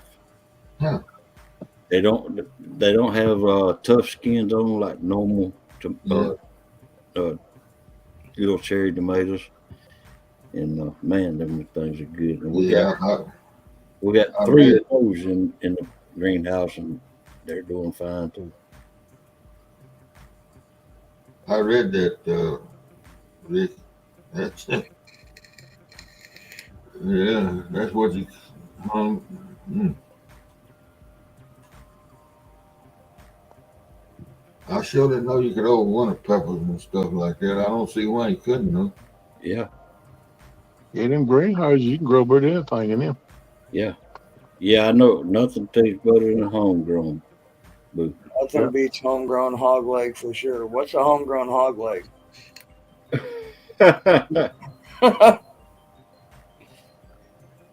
Big left out some comments. I mean, he says that like you were like raised in a barn or something. Does he know you?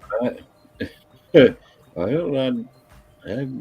What do y'all have that blight that kills the tomato plants down there? what?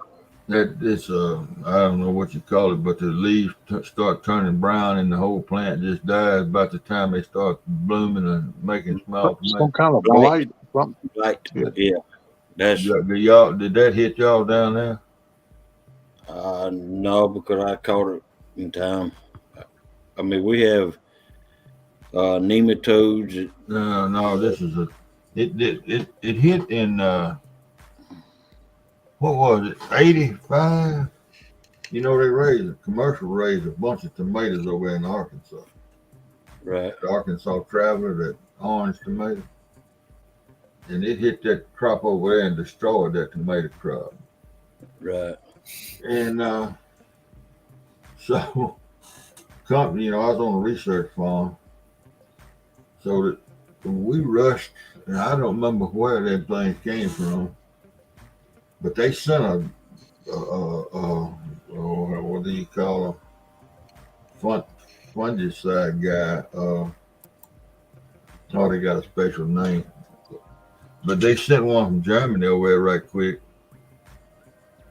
and somewhere they found 4,000. Had a company that shipped up and brought it in a box truck. 4,000 tomato plants. And we set them 4,000 tomato plants out in 1 yard apart, 1 meter apart, and we set up a test plot for a test field. There's about 5 acres of tomato plants. Right.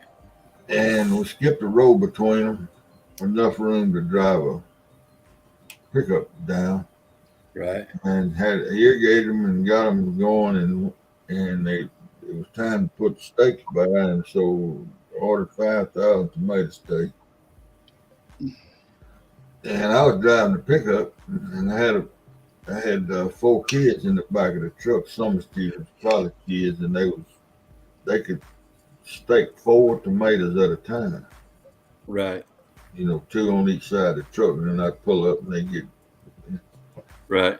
And we staked, we put out 4, 4, 4, 12, and on the 16th set, it would be the 16th stake. I happened to look out the window of the truck there, looked out the window, and on top of one of them tomatoes was brown. The leaves on it was brown.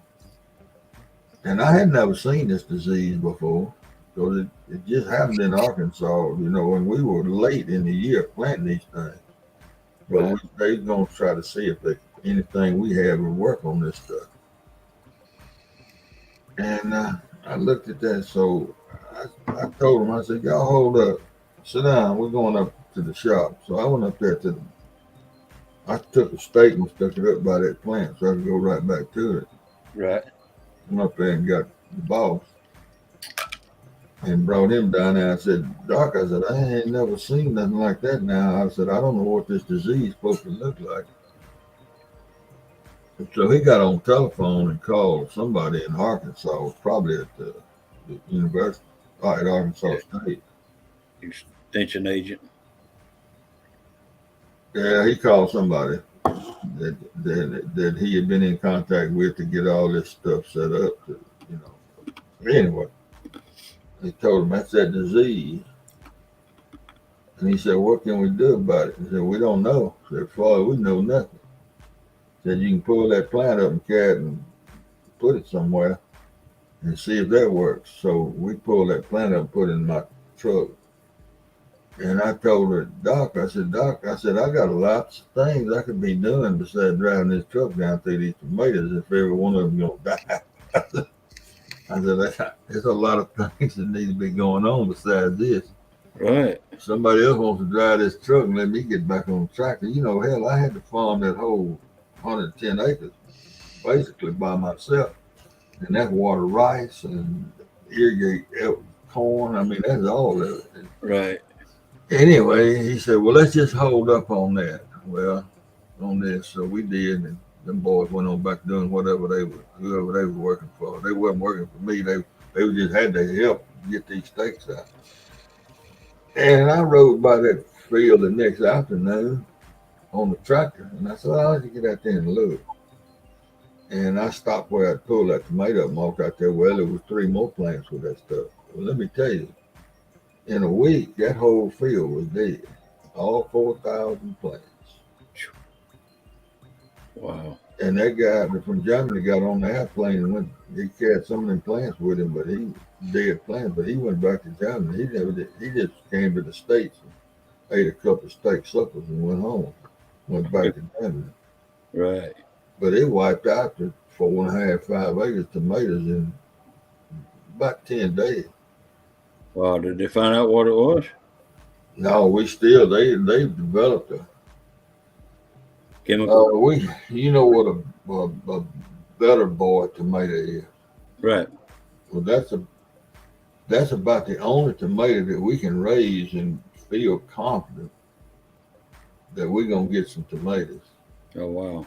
It's several years. I just end up pulling on, and it don't hit the crop. It don't hit the plant until it starts to reproduce.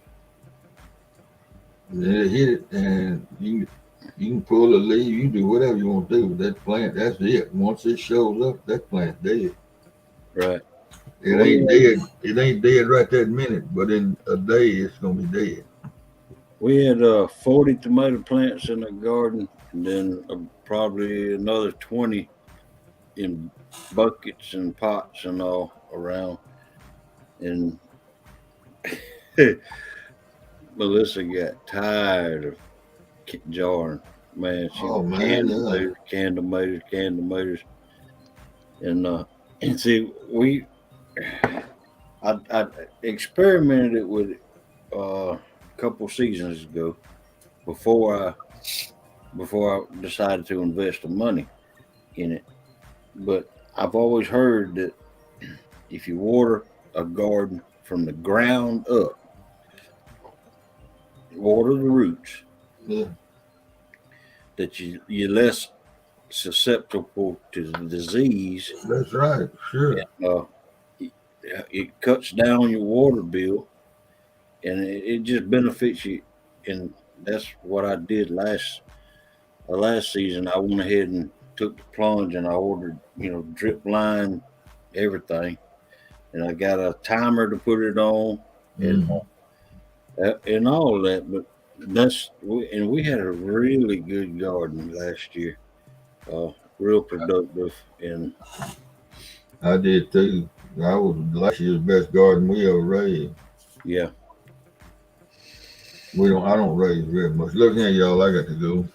Y'all take it easy, and I enjoyed it. You know you ain't gonna do nothing anyway. I'm gonna go to bed. I'm finna saw some logs.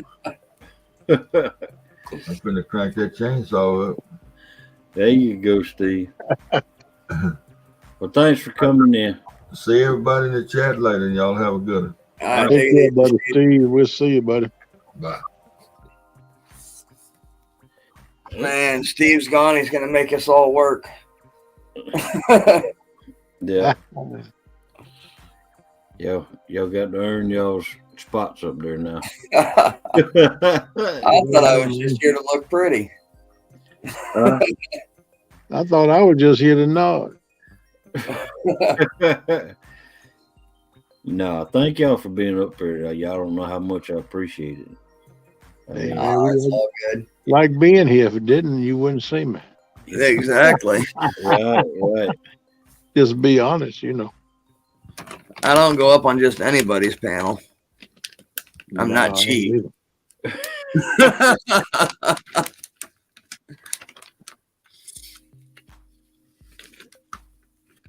Yeah, and I try to pay you back for that. I go up on your panels, and Kent, we need to get you going live. Right? I ain't seen you come up on none of my panels.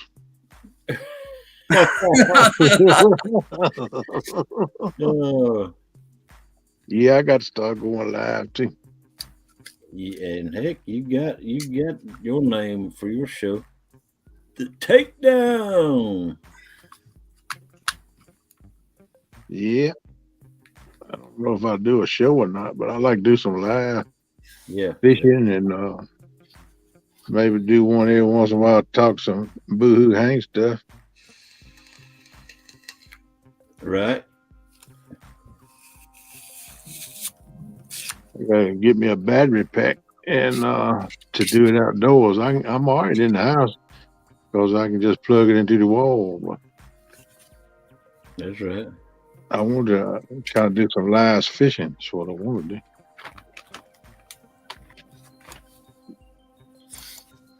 Yeah. I just messing with it, Melissa. Boo, we live in South Georgia, and I tell you what, the only thing that I fear is tornadoes. And, Yeah, I live in Iowa. Now that's an everyday occurrence here.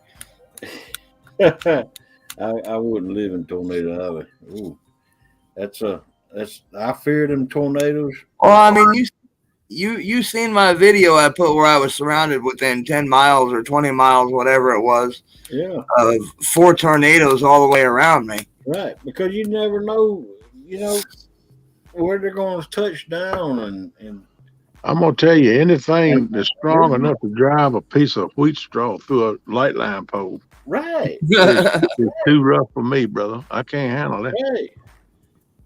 And that was the only thing that I feared in life, other than, I mean, I didn't fear hurricanes because I thought we were safe up here in Georgia.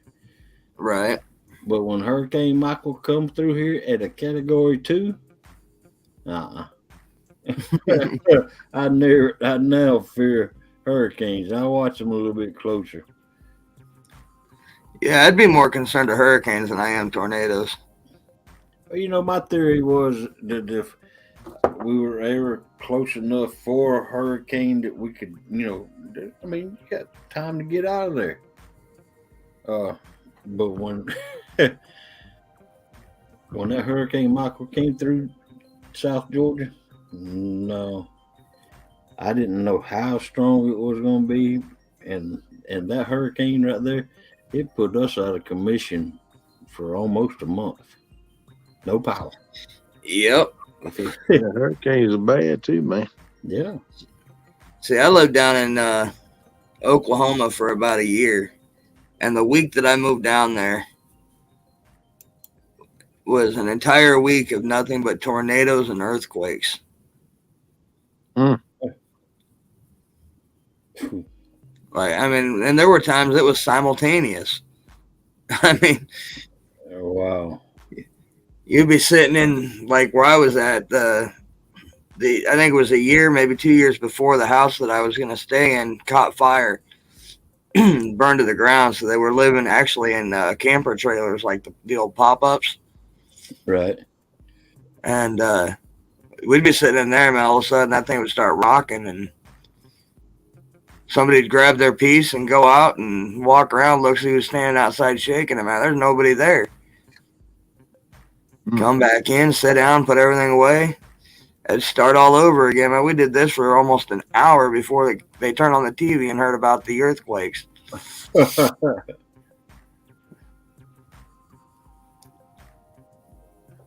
Yeah, that's why I wouldn't want to live out in California. Nothing, man. These earthquakes are that of them. It's just like a thunderstorm around here. Right. Well, that's the year that we had a January 2nd. We had a straight line wind, and straight line winds, if y'all aren't, they're real.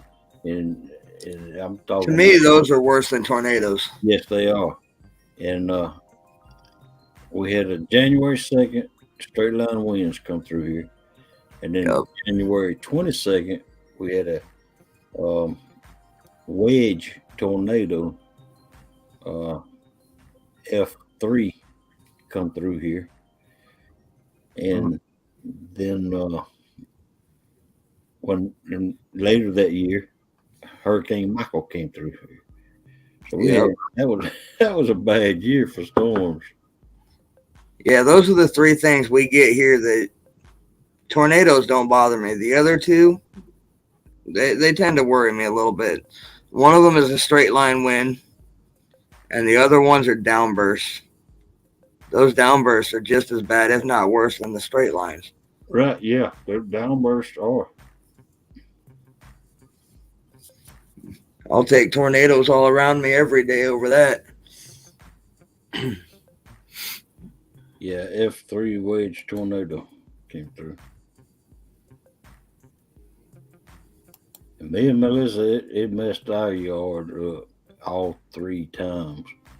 And it knocked trees down and everything.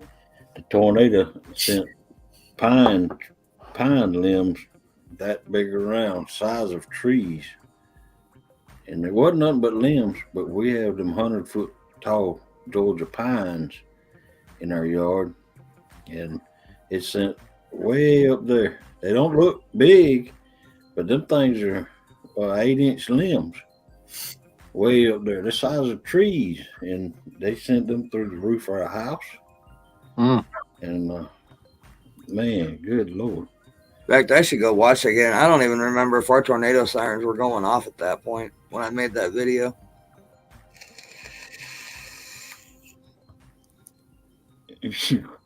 And that was late in the year. I mean, that was what, November I made that? Yeah. That was a late year tornadoes event.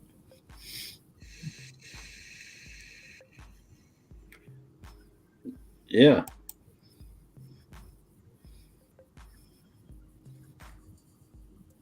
Yeah, those downbursts are nasty.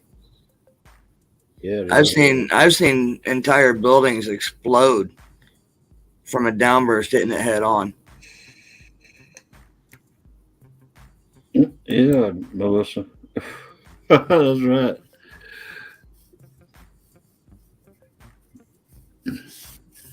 When hurricane came through. I mean, was it the hurricane or the tornado?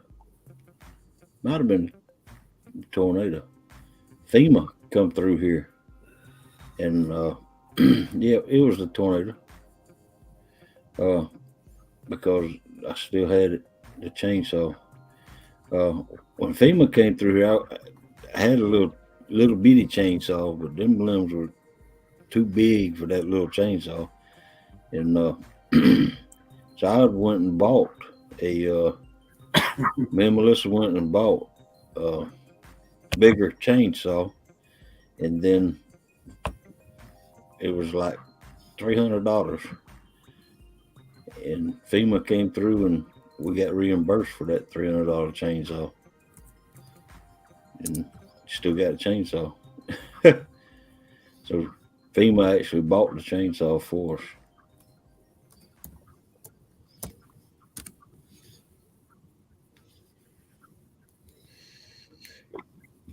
FEMA was buying.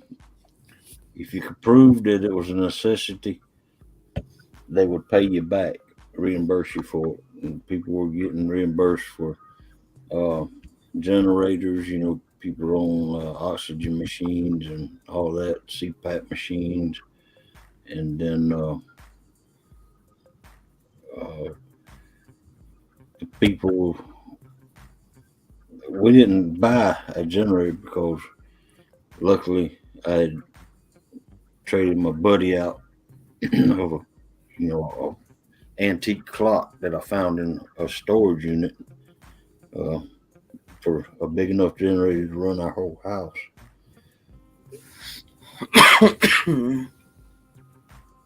So we didn't lose any food.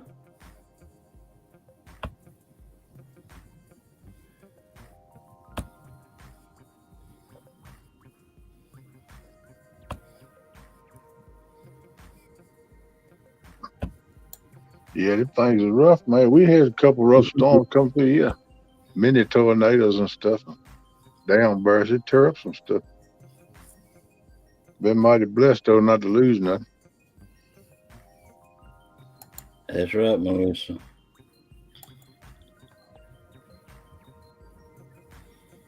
Hey, you want to pull that out of your basement? Yeah.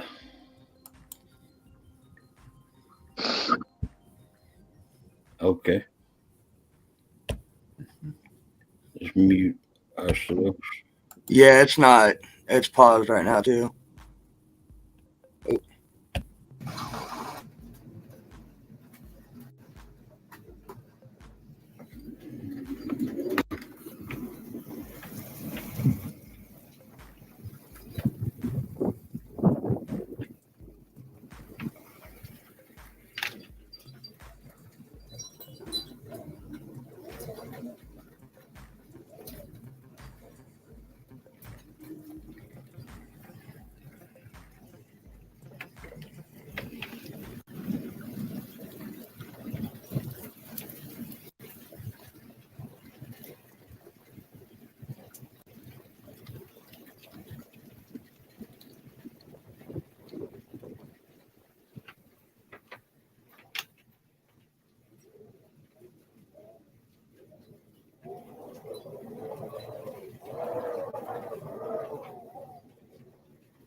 All right, guys. So as you can see, coming through Council Bluffs, we've got tornado warnings to the south of us, tornado warnings to the north of us.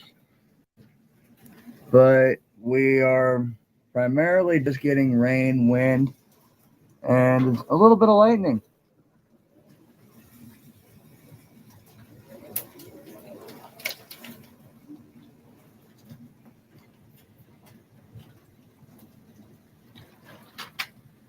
Appreciate everybody that has sent text and emails. You know, saw me in chat earlier requesting that I stay safe. And we will see you all real soon.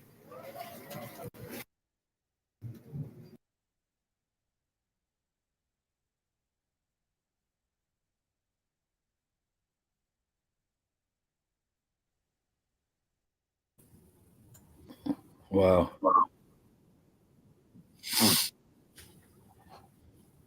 You want to click on that video and Melissa put out there? Yeah, I'll have to get back into your chat on YouTube. Give me just a minute. Welcome in, Froggy. What's up, Froggy?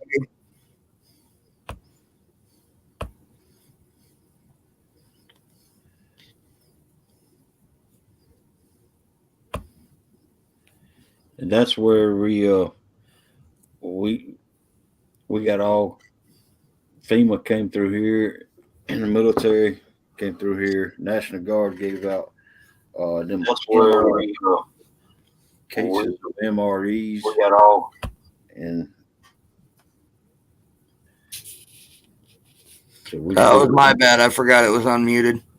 We still got some of the MREs, so we're good. Because we didn't lose any of our food. We was eating regular food then, and we still got the cases of food because they were MREs. They were coming around dropping MREs off at each household. There's a 90% chance I'm going to hand you this. We need to go that way. Yeah, it's right there. Yeah, that's right there. We need to go. All right. Hang on. Come on. Just wait one more minute. Yeah. I can floor it down this road, so it's not a problem. Good. I want to see this. Okay, where's that at? I can't find it. There we go. I'm gonna have to have Melissa email that to me because then I can pull it up. For some reason, when I click a link in chat, it throws me to a different YouTube, and I can't figure out how to get it to to pull up. Yeah, I think I'm going to email. I mean, not email. I was thinking about email. Email Mike that link, Melissa. And I'm thinking about going ahead and making something like a. Well, she's done that. I'll be right back. Intro or something out of that right there. Yeah, that's cool.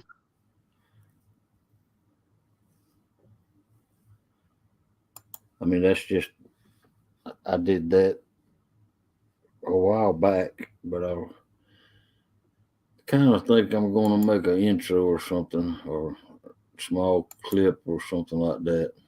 Yeah. Out of that. Man, I want to play that wombo right there with Jeremy so bad. But I don't want to get a copyright claim. How you gonna get a copyright on blue, blue, blue, blue, blue, blue, blue? Oh man. I don't see how that could be a copyright. Yeah, you would think. They give you a copyright on that? Yeah, it's just a copyright claim, though. That's some crap, man. The heck with it. I ain't know that. Chacarone, chacarone, chacarone, chacarone.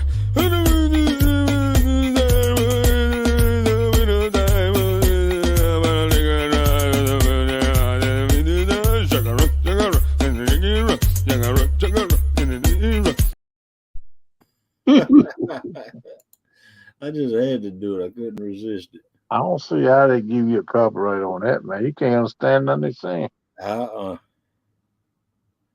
That's crazy. Okay, edit.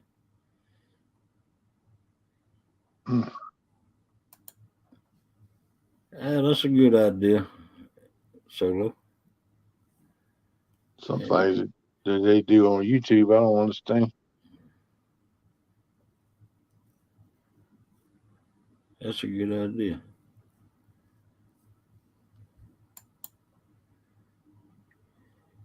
What is that? He said add that to the first or the end of my intros. think I might try to do that. Yeah, it'd be pretty cool.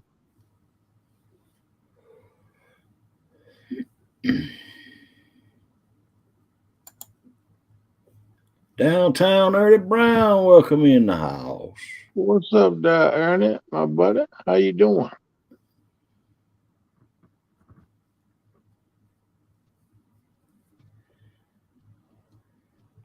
You been behaving yourself? Well, don't let's go there. We don't want you to incriminate yourself. Right.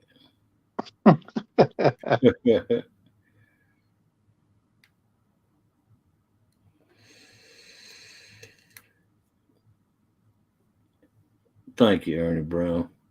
Happy Valentine's Day to you too. Yeah, buddy. Happy Valentine's Day, bud. And to your lady too. You and Miss Chrissy both have a good one.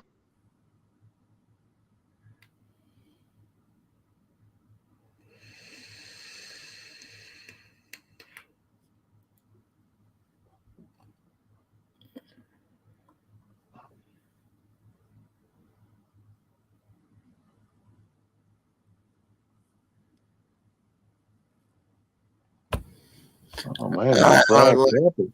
That sounds good. All right, this is the tornado that came through here January 22nd. A little clip of it. Yeah, to let me know when it's up. All right.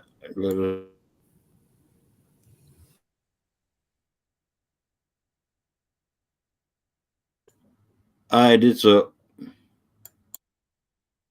We need to go that way. Yeah, it's right there. I think, yeah, it's right there. We need to go. All right. Hang on. Maybe just wait 1 minute. Yeah. I can floor it down this road, so it's Yeah, not a problem. I want to see this clear. Those are the rain curtains wrapping around this thing. 100%. Oh my gosh. Truthfully, once that rain gets a little bit closer and the All field. right, we need to go now. Dude, I think that's a tornado.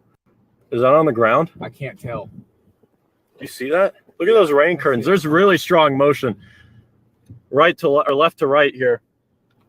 That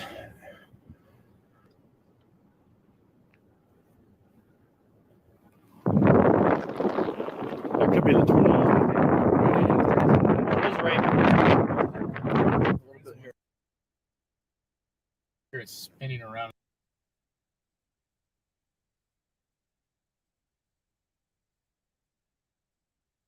I think that was up. And yes, you see that where it was coming across? That was where I hunt deer, and that was Sunnyland, where it was coming across right then. Pig End Farm, Sunnyland Pig End Farm, and that's where I hunt deer and hogs and turkeys and squirrel. And anyway, that's where I hunt at. And that was January, what, last year?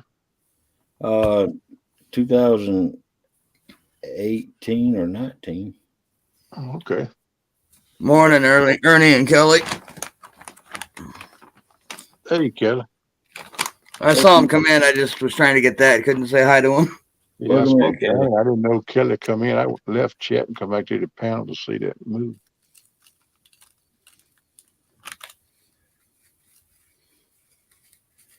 Yeah, it was a Category 3 wedge tornado. Mm. I mean, F3. That's right. That right good on there. F3. January 22nd, 2017. We had a straight line winds, a tornado, and a hurricane come through here that year.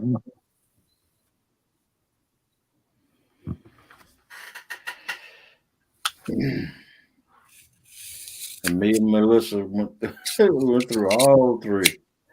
All three knocked limbs and trees and all down in their yard.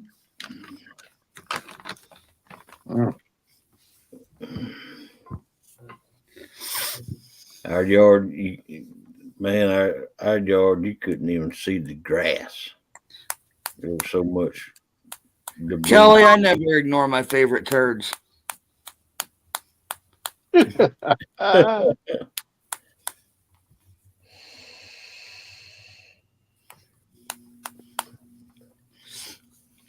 Well,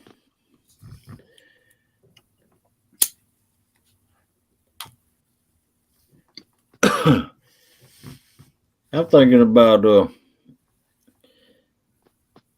gonna bring this up now. You know, I shut down over the weekend, and I'm thinking about shutting down one more day, and can't make up my mind what day I want it to be shut down. Uh, Mike, you interested in going live an extra day, or Depends on what day, but I should be able to. And timing. Why you want me to host it? no? Just get your hours too. Put it on your Oh, you go live and then I'll take your night, you mean? right. Oh, I gotcha. Probably can. What? Kelly. Because I want to start fishing some more, I hear you.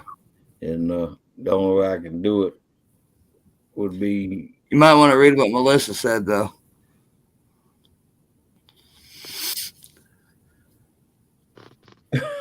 oh, you're finding out about it now, Melissa.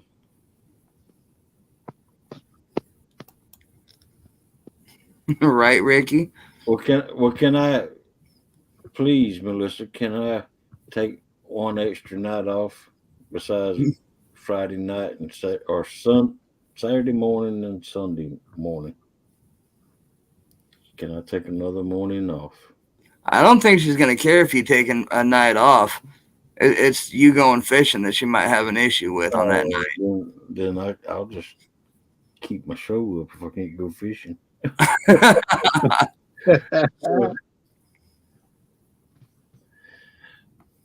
There would be no reason for not doing my show then. Oh man, I'm just messing with you, baby. Remember, you're back on limited restrictions now, so you gotta have all your chores done, eat all your greens. They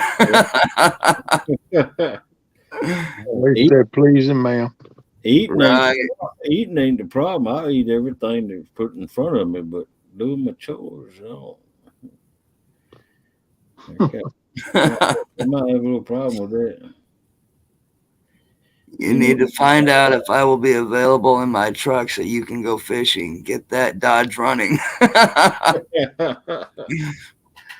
Oh, Get him, Melissa.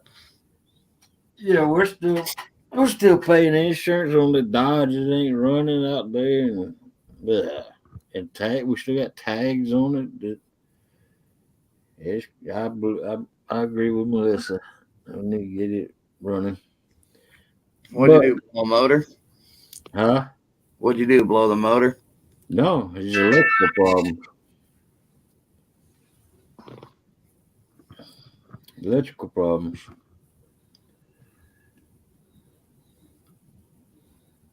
Although it's got a weak motor in it anyway, but that don't count. It's still running. Nah, the motor's strong in it. It's just a beat around truck. Ain't nothing fancy. Just like my boat. It's old 2002 model.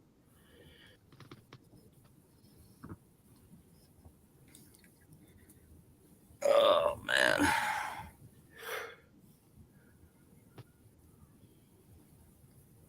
She said at least the fishing gear will fit in it. Yeah. Well, if you leave it to Melissa, I bet she can find another spot or two that fishing girl fit. Yeah. Yep. Well, baby, we can always hook that little cargo trailer up behind your truck and go fishing. Put the tackle in there. The Uncle Lou rods will fit in there. Yes, I said good morning to Kelly and Ernie.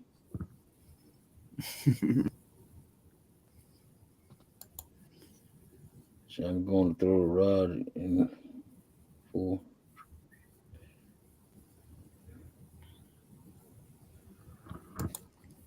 I'm going to throw in a rod for the truck in case it's not bad. I mean, see what I can do if it's not bad.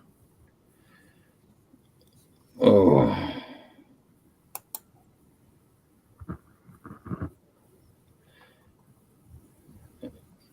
I can stick that. That's what I said.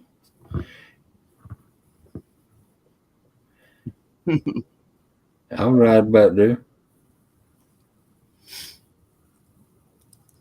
After all, it is the camper.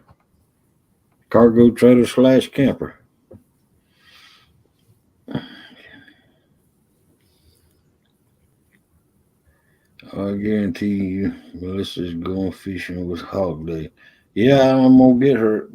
Me and her has uh, fished a few times together in our many years, but not that many. And when we did go fishing, we just fished for brim or anything, something like that. I mean, but Melissa has never targeted solely catfish, and so I'm gonna try to get her on her. So, in other words, if she catches a 5 pound catfish, I think that'll be her PB. But I'm gonna get her on bigger cats this year.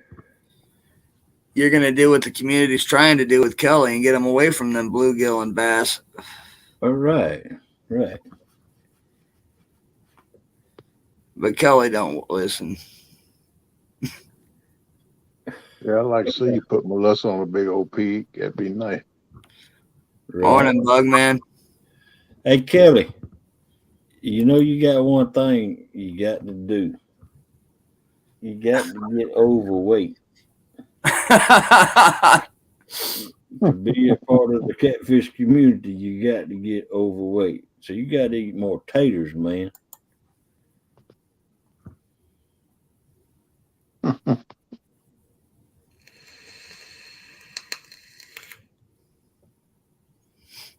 Meat, taters, gravy, biscuit. Yeah, that'll put it on.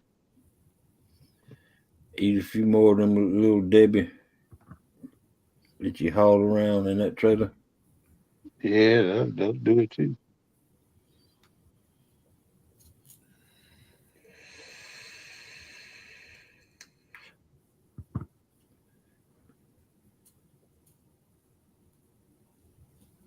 Yeah.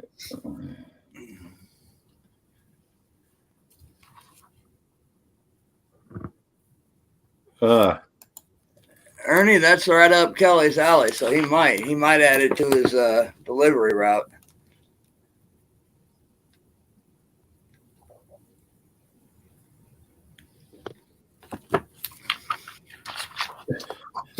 Yeah.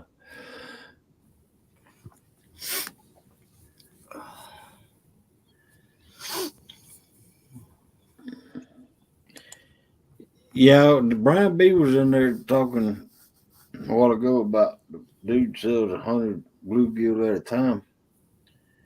I would like to get in on that deal because I got a place to put them at. Shh, don't let Melissa know, but I'll turn the pool into a bait well. Uh-oh.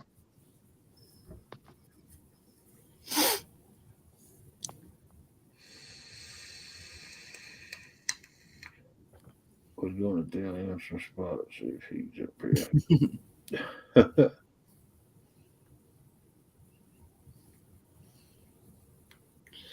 Melissa's had a speed bump. Let me speed up. Oh man,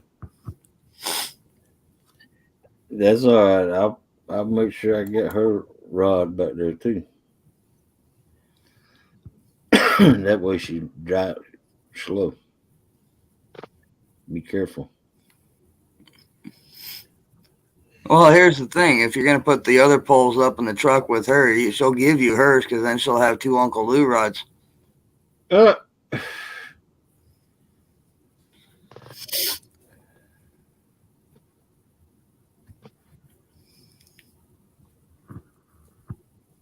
wow, Ernie.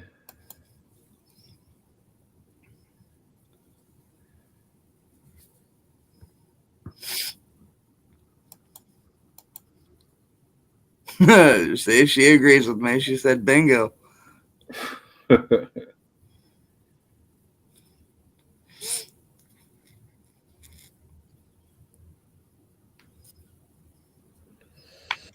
I know I'd happily trade a Mad Catz rod for 2 Uncle Lou rods, but I mean, that's just speaking for me.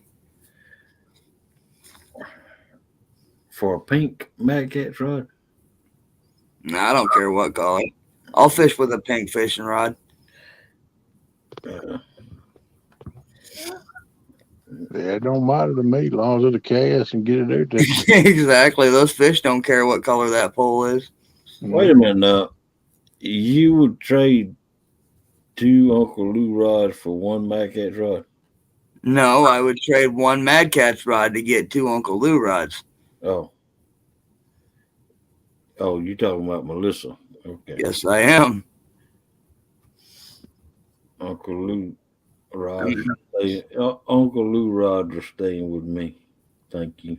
I mean, I already have 2 Uncle Lou rods, and I'm looking at getting more, but I'm just saying that if I was in that situation where I didn't have an Uncle Lou rod, I'd happily trade a Mad Catz rod for 2 Uncle Lou's. I forgot what did he say? He found some more medium heavy rods yesterday. They have some mediums, I think he said. I think he found just a few medium heavy spinning rods. And the casting rods, all he has is a few mediums and a few medium lights.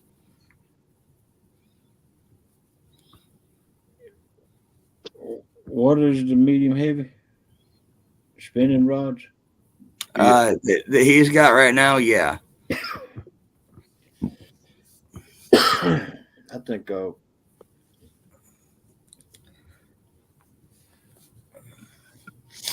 because Melissa. Ricky, let's not finish that song. I'm just saying.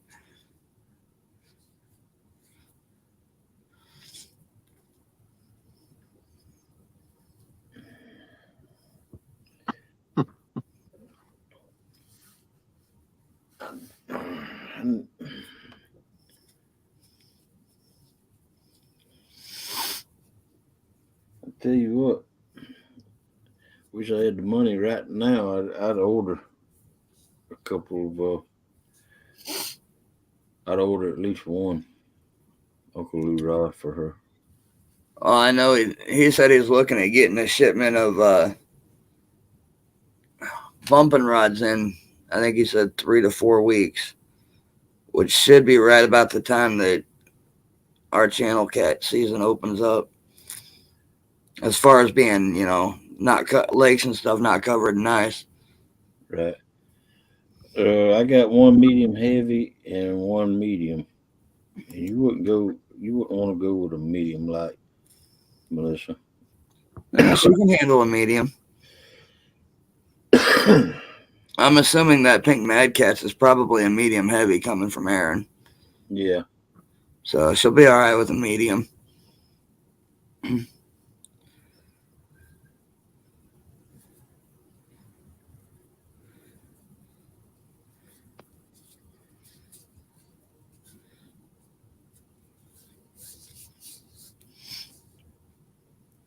Wow. Morning, Chad. Yeah, I got Chucky bought me a medium heavy Uncle Lou's rod, and then I got a medium Uncle Lou's rod. It's a Chad. Good morning. Good morning, Chad. Welcome in.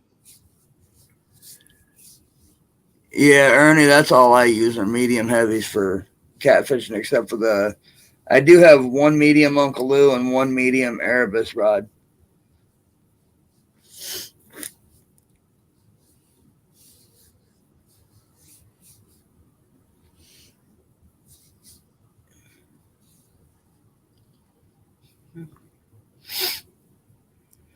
Got 2 12-foot rods I'm going to redo and get them back out. See, I don't have any 7'6" is the longest rod I got, but I'm a boat fisherman. Yeah, I've got one that's 8 foot and one. Well, that chunky rod is 10 foot, but all the rest of them are 7'6". Oh no, I take that back. One of the Erebus rods is a 6'6". 12-foot rod, man. That's a weapon. I'm gonna tell you what.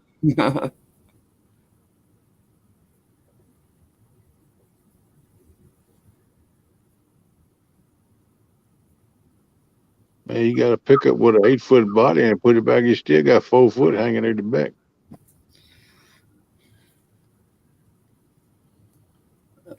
Yeah, because my 8-foot rod is one piece. It's one of my Muddy River rods. But I think some of the 12 foots are one piece too, though, right? Are they all pretty much 2 piece? Can I time Kelly out? Damn, he's a mod.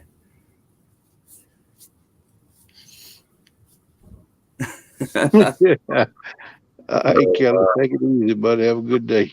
All right, don't work too hard, Kelly.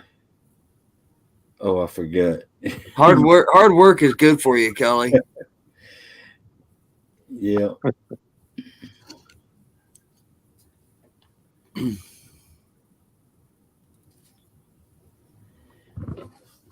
All right, folks. I think we're going to pull the plug on this show in another 2 minutes.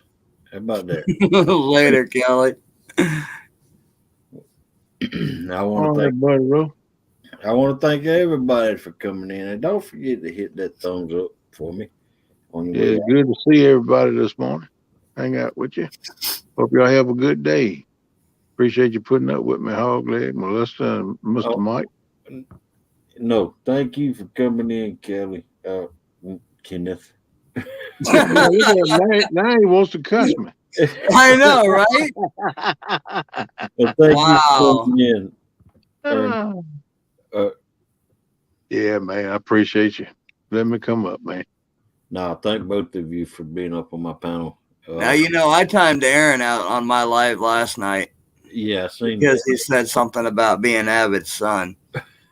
I don't know, man. You compare Kenneth to Kelly. I mean, that's just as bad. Yeah, but it's his show. I can't time him out. I know, right? Maybe if he ever comes in one of my lives, I get to having him, I might have to give him about 5 minutes. Although I think, honestly, I think I upset Aaron by doing that. He never came back in after that. Well. Yeah. It's all in fun. It's all in yeah. Y'all all have a good night, and I'm gonna bow out and see if I can't find me a cup of coffee. Get my eyes open. Hey, y'all don't forget it's Valentine's Day, and wish everyone you see a happy Valentine's Day. All right, sounds good. Don't forget to fix Melissa up now. Gotta carry her down. Get a bunch of flowers, maybe 5 pounds of candy. That'd be nice. A 5-pound block of candy. That'll last you at least a couple of days. Heck yeah, it would. Chad, why would I lean back and cross my arms? Yeah. Oops. He changed. Oh, welcome back, Kenneth. I ain't never left. There you go. You may put him full screen. I don't know why he wants me to lean back and cross my arms. I don't know. I don't know what that bleep was. I never hit the button to leave. You You switched spots. Whatever you hit, it made you switch spots. Yeah. Oh, dog, I ain't hit nothing but just went in the chat, then come back over to chat back to the panel. After you said welcome back, I said, what? And that's when I come back to the panel from chat. Whatever. Dog, if I know, maybe let me see if I can find a 5-minute button for Hog Hit. Seeing if what's true, Chad. I don't know if I like where this is going.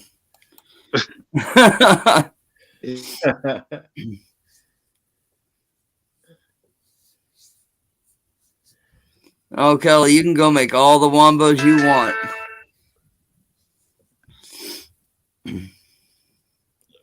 Well, Chad, are you going to let us know or not?